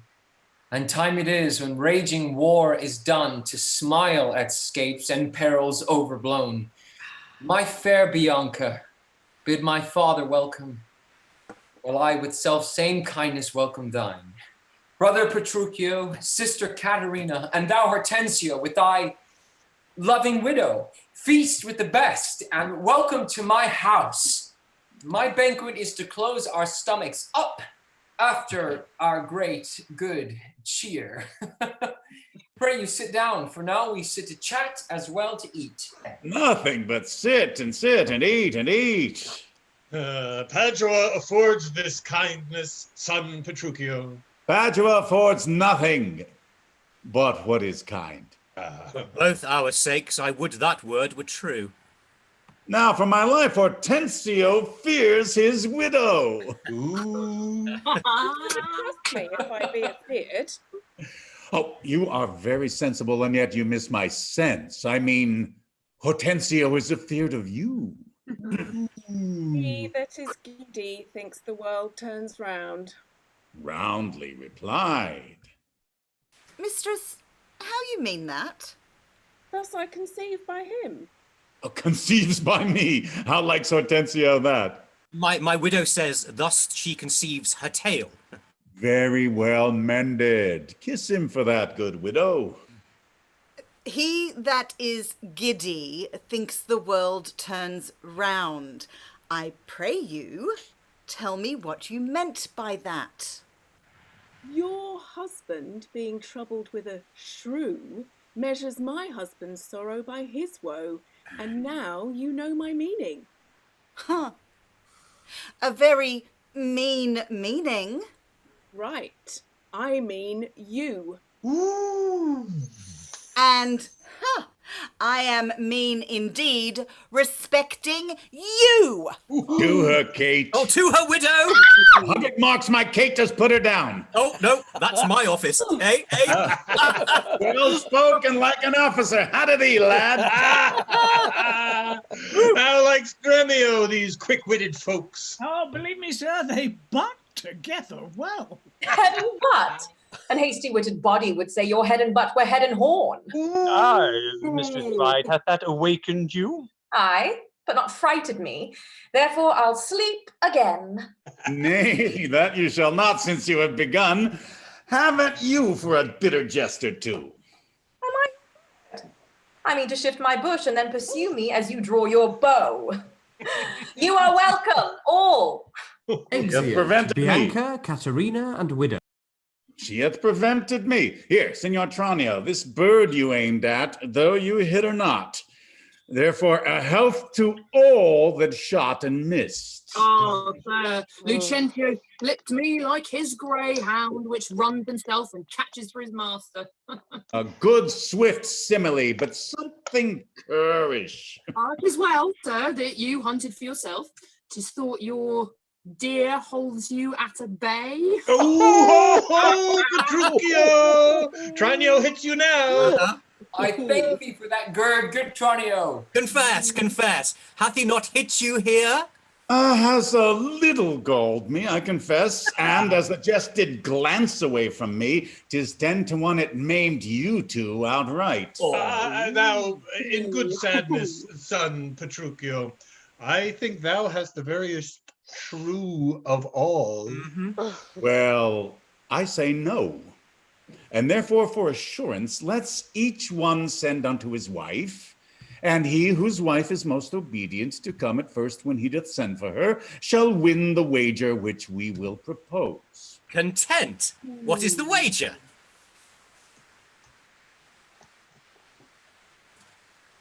What?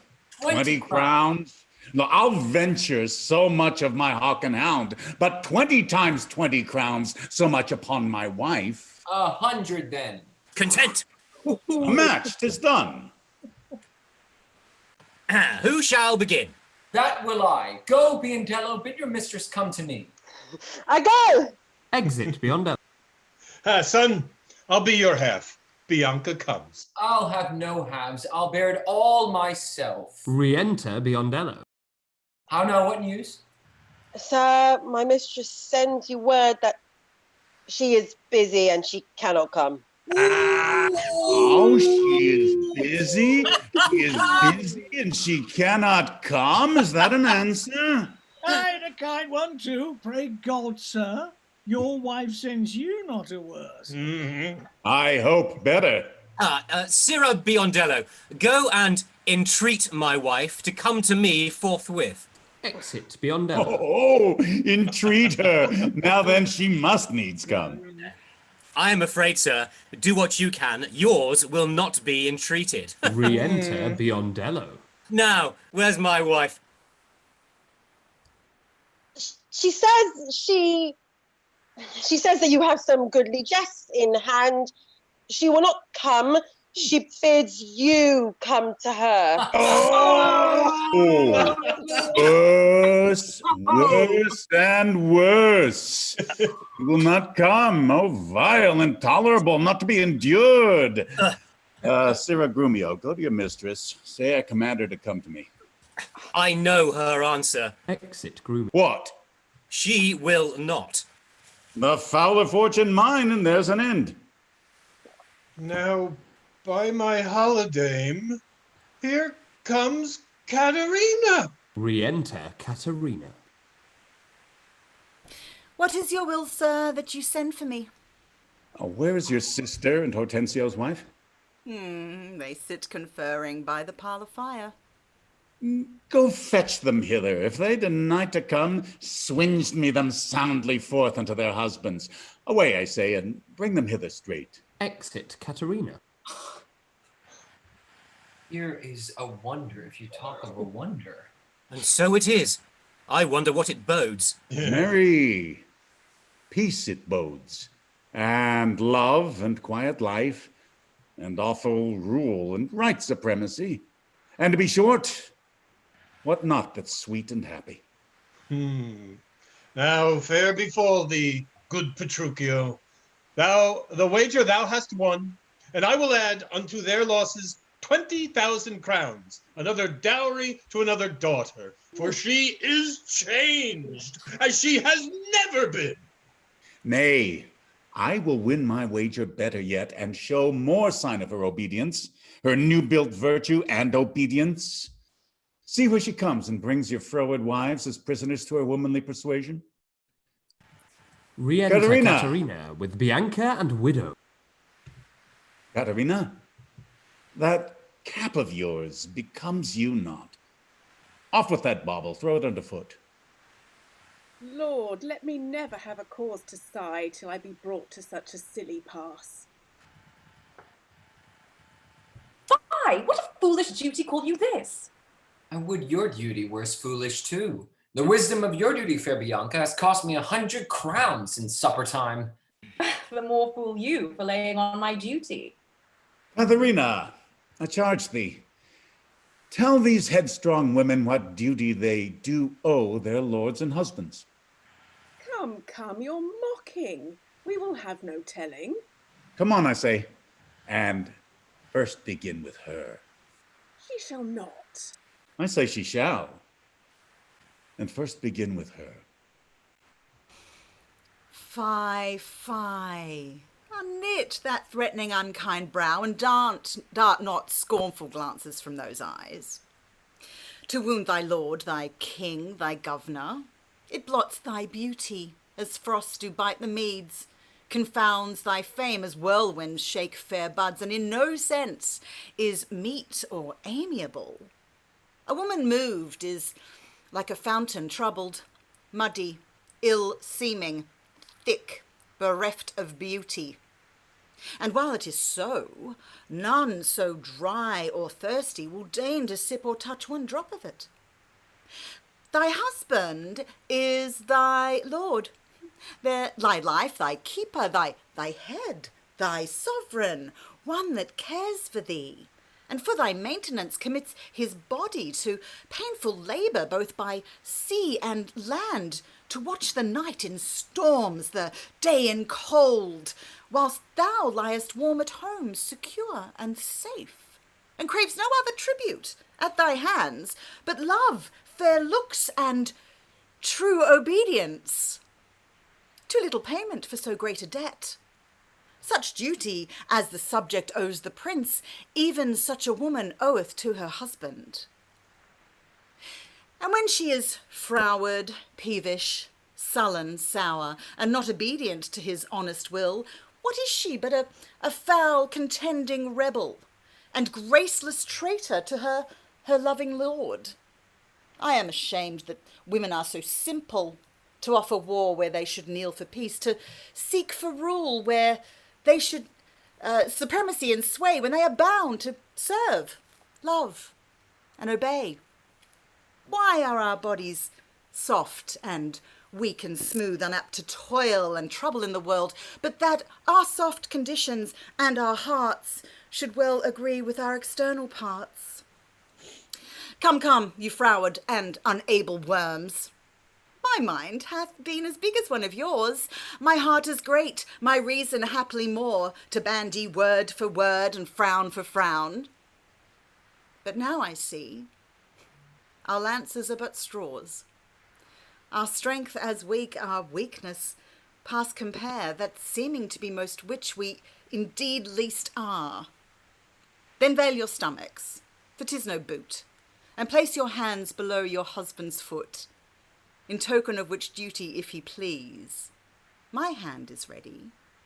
May it do him ease. Why, there's a wench. Come on and kiss me, Kate. Well, go thy ways, old lad, for thou shalt have it. 'Tis a good hearing when children are toward, but a harsh hearing when women are froward. Come, Kate, we'll to bed. We three are married, but you two are sped. 'Twas I won the wager, though you hit the white, and being a winner, God give you good night. Exeunt Petruchio and KATHARINA. Now go thy ways. Thou hast tamed a cursed shrew. 'Tis a wonder. By your leave she will be tamed. So? Exeunt. And let's get everybody back on stage. Give yourselves a big round of applause. Well done, everyone. Here concludes the Taming of the Shrew.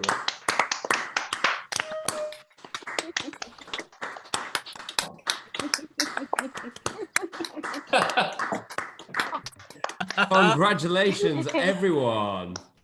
Amazing work, amazing work. There's been comments coming in thick and fast. Everyone obviously debating heavily that final speech from KATHARINA. Lots of different opinions coming through about what the meaning or the implication of that might be. So I think it feels like probably the best place to start actually is with the discussion on that. So I'd like to invite in particular, obviously, Sally Mclean, our wonderful KATHARINA. And Deborah Ann Bird, our wonderful guest speaker as well. I would love for you guys to just talk a little bit about what your personal feelings are about this play and what it's trying to say, or what it does say, I suppose. What was your take on it? Do you want to go first, Deborah? No, you can go first. Okay. So it's a really tough one. I mean, obviously this is known as one of the problem plays because of particularly that speech, but also what goes before. So the decisions that I made around KATHARINA was that she is just someone who fights for everything. But has just made that such a habit now that she just fights and she's forgotten what she's fighting for. And so it takes time to recognize that actually Petruchio is actually kin. He's doing crazy, terrible things, but it's no different to what she did to Bianca. And while she was doing it out of, sibling rivalry, and that she can see what's going on, but everything he puts her through, he puts himself through alongside her. So it's this weird kind of, I mean, I guess it could be seen as codependency, but it's this weird kind of thing where suddenly she goes, actually, you're the only person who can actually best me and who isn't backing off from me and isn't running away from me, no matter how awful I am. So anyway, by the end of it, it's actually the widow that triggers me into 100% playing along. The first thing is the play on the road, and we've both got terrible senses of humor, clearly. So it's more about, I'm not necessarily complying with what Petruchio wants. I'm more playing the game against Vincentio about trying to convince him he's a woman. And then by the time we get to that final speech, the widow's just really upset me because she's basically called me a bitch. And and she's just a total cow, and she's the sort of person I don't want to be. And I'm suddenly seen a mirror held up. So that's kind of where I went, which meant that I was prepared to play along by the end. I don't mean a word of what I'm saying, but he's going to pay for hell later. But I will go along with him in that moment to make her wrong and to have a chance to tell her to shut the hell up. It's so interesting because when we were talking about it, we were talking about this idea of the widow kind of triggering something that was still quite near the surface, and that there was this decision to try and be a different kind of person. And she'd kind of upset that ambition almost. Yeah, and it's that thing about, as we talked about, Rob, that when I pulled that wig from her head, I've won the battle, but I've lost the war. You know, it's that realization that I am exactly what everyone says I am. And why am I? What am I fighting for? All I want to be is loved. I just want to be loved. Yeah. And hello, incidentally, the wig snatching was a huge hit with our audience. Yeah. They loved that moment. So, Deborah, what's your take on this play then? Oh, well, I first let me just say that the reading was really, really funny and a whole lot of fun. It was really great watching you guys, and really great to hear the show again. Well, my main take on Taming of Shrew is mainly just comes from listening to people and what they've had to say about it over the years. Like I said in my introduction, it is very interesting that this play is still being done. You know, all of Shakespeare's need to be done so that we can continue to have conversation. I think that the fact that it engages us in conversation is probably the best thing about it. I think that it is funny. You know, even when you see that scene where the actors were staged, that was funny as all get down. Of course, you know, KATHARINA was being handled, but it was still it was funny. It wasn't like crazy violent. It was more playful. It was like it was great to see them fall in love. We could see how Kate, she liked him because she saw that he was very similar to her, and we could see how they needed each other, you know, to be who they are in the world. And it was great to watch, absolutely. Thank you so much, mate. That's wonderful. I'd also like to just give props to our wonderful Petruchio, Miguel Perez. Congratulations, mate. Smashed it out of the park. There are an extraordinary number of comments about the, I'm trying to phrase this delicately, but the magical properties of your voice, shall we say. People are having reactions, and those reactions are significant. I mean, how could you not fall in love with that, really? Yeah, big time. I mean, the people have been talking throughout the kind of the show about the casting and all that kind of thing, and obviously that wouldn't be possible without you guys all putting yourselves forward. So I just feel so incredibly blessed that I can put together a team like this to do a play like this. You know, I was talking to Ben Crystal at the end of last week's, and I was saying that in many ways I'm more privileged than almost any other director in the world, because I get to say, oh yes, I'll take a KATHARINA from Australia, please, and I'll take a PETRUCHIO from Los Angeles, please. That'd be wonderful, thank you. And so for that reason alone, you know, this project just feels like such a kind of unique opportunity to put people together that otherwise wouldn't have the chance to work with each other. I'd like to also just throw it over to Kirsten, our Bianca. Congratulations to you, mate. So people seem to be fascinated by your take with that character. So I just wondered if you wanted to talk a little bit about kind of how you felt Bianca was as a person and what you discovered through the process of playing her. Well, I think we talked about it quite a bit when we were sort of rehearsing online, and that I just feel like with Bianca, as with many of kind of Shakespeare's typical ingenue characters, that they seem, you know, sweet and lovely and kind. And yes, there is an element of that in them, but actually, you know, underneath it all, they've just learned how to play the game. They're living in a man's world, and they just know how to get men wrapped around their fingers. And so, you know, she seems all lovely and sweet and kind in public, but in the house, I think that she's a brat, really. But, you know, and she's a brat, but not in a way that we can all be brattish and spoilt and entitled. And she's, you know, she's just sort of used to people, men particularly, doing what she wants.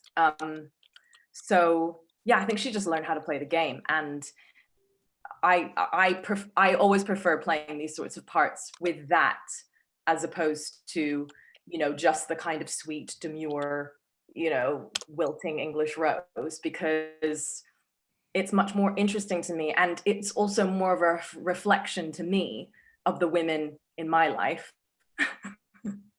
So yeah, that's how I feel about Bianca. And, you know, KATHARINA, I feel, you know, I know we didn't have this discussion, Sally, but I feel that potentially she hasn't learned how to play the game. And that's the difference between one. Oh, absolutely. You know, yeah. I hate you because I can't lie. Yeah. And you lie really well. And yeah. I just can't bring myself to do it. And I'm jealous as hell that you know how to navigate like that, because I just can't do it. That's why I hate you. I mean, I love you. So we've got some comments coming in now from our audience. First of all, there is a shout out to Leo for his wonderful voice as well. So that's been highlighted by our audience. We've got a question here for Miguel, just to take on what you think was going on between Petruchio and Kate. Well, I think Petruchio and Kate are two people that came late to love. And, you know, when you're a little further along in life, you start to really know what you want. And the moment I saw her, I had to have her. It was this, I knew that this was a match. And the trick was to somehow get her to know it too. It's not really a matter of obedience more than it's a matter of finding a way to fit the puzzle pieces together, you know. And I don't think it's an accident that we don't have our wedding night until the end of the movable feast, you know, after the wedding of Lucentio and Bianca, because we both needed to find the way to be together. There was an interesting line that you pointed out to me, Rob, that I really decided to go deeper on, and that is, and by this light, whereby I see thy beauty that doth make me like thee well. I realized that I see you is really what I'm saying there, and I think maybe KATHARINA had made a lot of attempts, she made a point of people not really being able to see her. But when somebody really looks, and when somebody really takes the time to look past the froward, shrewish behaviors and really see her, they see someone who's beauty. And it's not just seeing, you know, the outward beauty, there's a very deep beauty there. And so, yeah, I think it was a lot of it was about just a lot of the journey is about building trust, you know, and heavens, I think it's great that we made it. You know, I love that we get there. Yeah, absolutely. And that's it. It's the realization, I think, for Katharina that I've found someone I don't have to fight against, but I can fight beside. Yeah. Wonderful, Yeah, wonderful. Couple more compliments coming in here, thick and fast. Yolanda Ovide was magnificent as Biondello. She really got the fool's confusion and wit perfectly. So, Oh, thanks, mate. Whoever that is. We've also got here, how did you recruit these amazing people? Very simply, by creating, with the help of Doctors Ed and Kay Guccione, a sign-up sheet, which is available to you as well. So if you're watching at home and you want to take part, go to robmiles.co.uk/the show must go online and click the take part button. You can be doing this with us as well if you want to. Another one here is, how do you manage the prop work across the globe?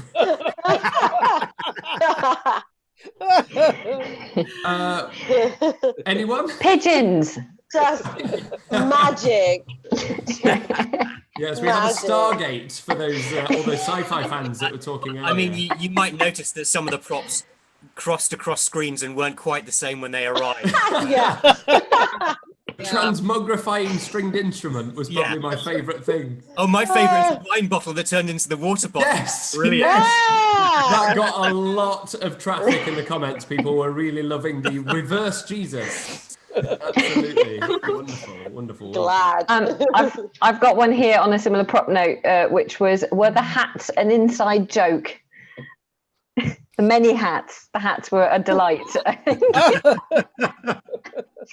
There's just a lot of hats in the show, I think. Yeah. Yeah. Go on. Yes. I do like a good hat. And that is a good hat.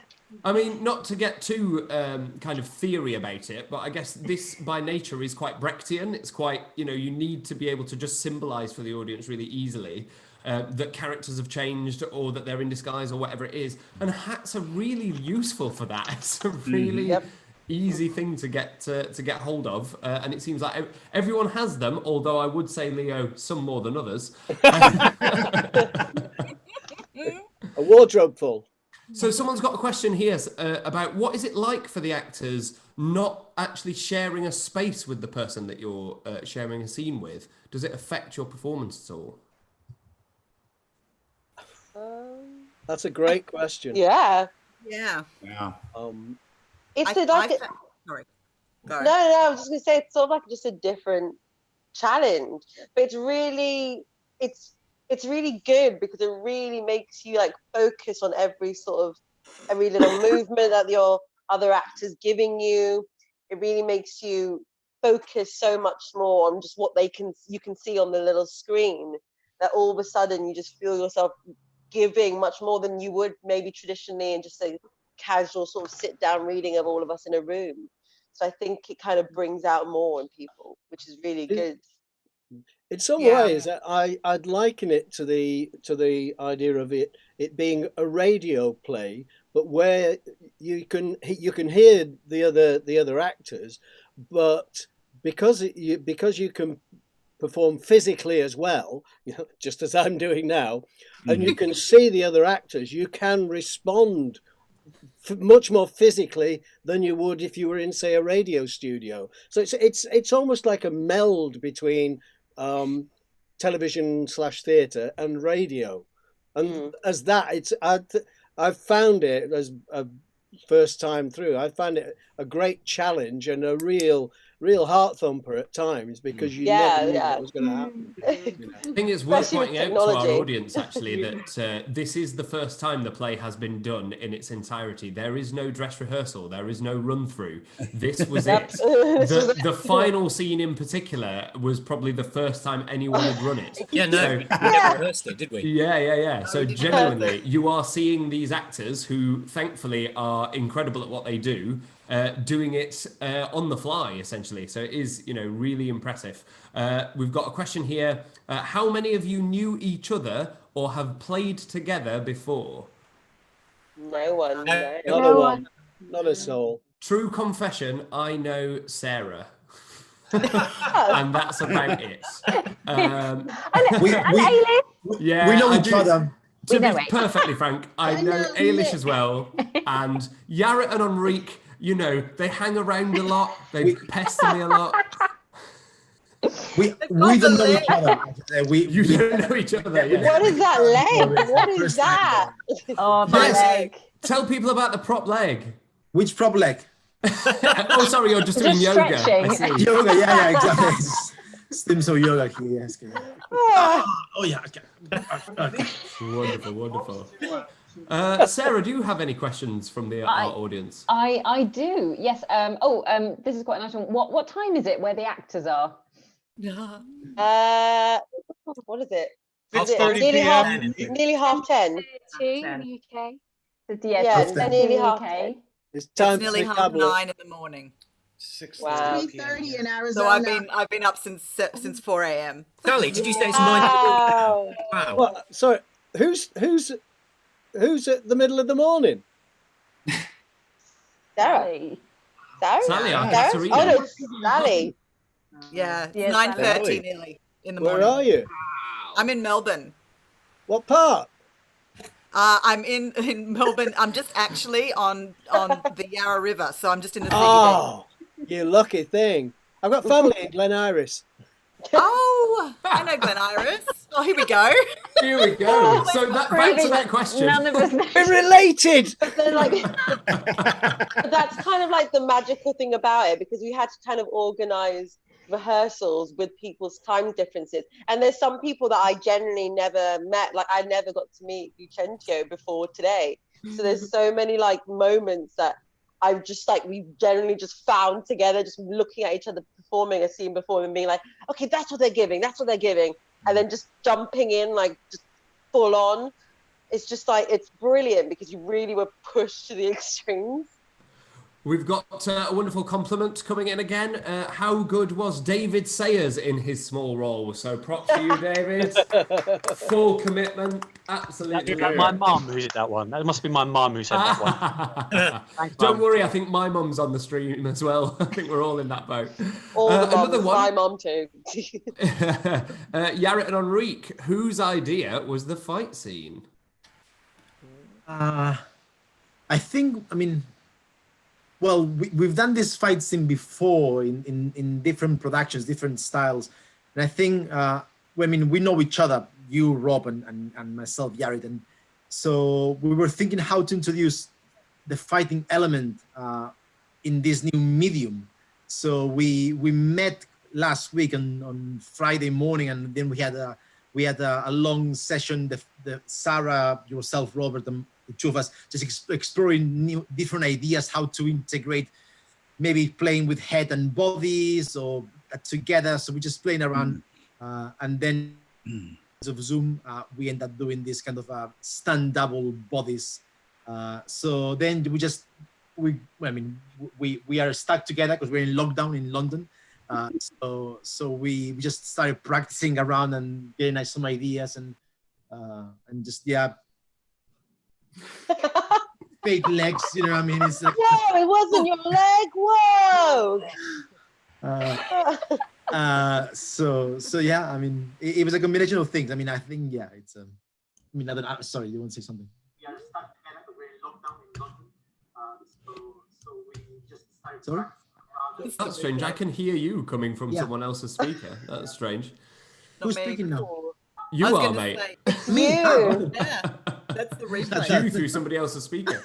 I want to say it was hugely awesome working with the guys, by the way, in the rehearsal process. I know we had a hoot of a time, and you guys are both brilliant at what you do. So thank you so much. No, thank you. It's absolutely been a pleasure to have you guys on board, and thank you so much for coming to us and saying, can we please R&D this? It relates to another question we got asked from the audience earlier, which was, can you set the order of the kind of tiles in order to be able to coordinate the stage business? Sadly not, no. It is completely at random. We have asked Zoom whether we can have that feature, and they have passed it on to their engineering team. So I'm sure that in about 2 years' next time we might have that functionality. But unfortunately, it is completely at random. But that, for me, just means that when it does work out and it does work well, that it's even better for it. So, for instance, when Lucentio and Bianca were, as we called it,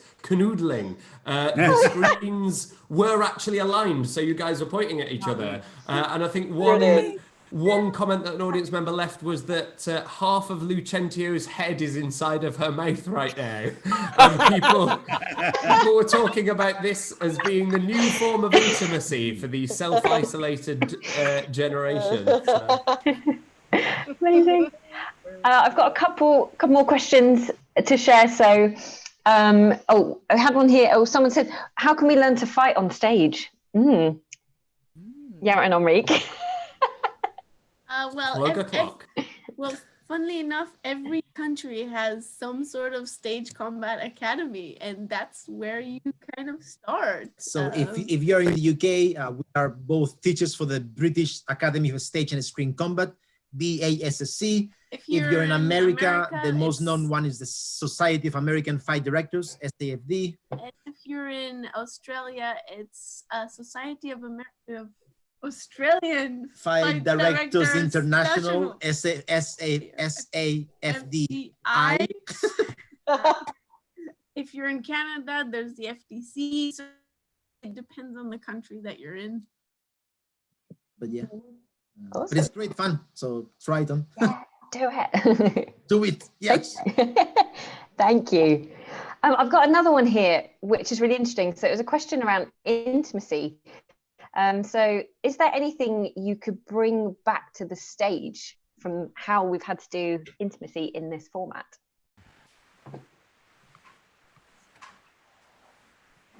Oh. Sorry, Sarah, I've lost you. Do you want to go again? Oh, sorry, I think... we might be back. I think we might. I've just had a glitch there. Good old internet. Yes, straining to breaking point. Yeah. It's held on very well in the show, considering we have had, this was something that our audience obviously picked up on, but this time last week when we were doing Two Gents of Verona, countries hadn't gone into lockdown yet, and so individual home broadband was not under anywhere near the strain and pressure that it is now. So obviously we thank you for your patience and indulgence for putting up with some odd glitches, but by and large, it went much better than it could have done equally. So yes, it's just something that you'll have to bear with us. Sorry, Sarah, back to you with your question. Sorry, yes. So the question was around intimacy. So is there anything that you can bring back to the stage from this format?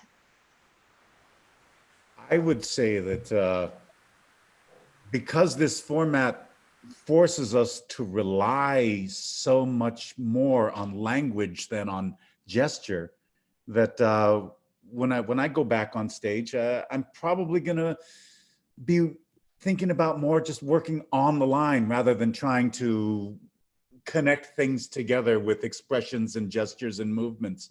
I think especially with Shakespeare, that's the purest way to go, and this venue is a really good reminder of that.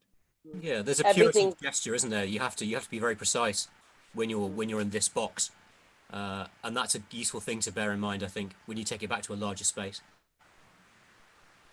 Wonderful, wonderful. So I think, everyone, we are going to leave it there. So thank you all so much for your contributions. I'd like to finally give a shout out to our erstwhile swings, Grace and Dan, who have patiently been on tenterhooks waiting to leap in at the sign of anything untoward. So thank you guys so much for that. Thank you all for joining us. We will be back next week with Henry VI, Part 1, Shakespeare's Game of Thrones. And I hope you will join us then. Please remember to subscribe. And if you like the actors you see today, many of them have lost work as a result of this situation. So please do consider donating to the Patreon should they need to make use of it. Thank you so much once more time. And we will see you next week. Thank you, Rob and Sarah. Thanks, Rob and Sarah. Bye.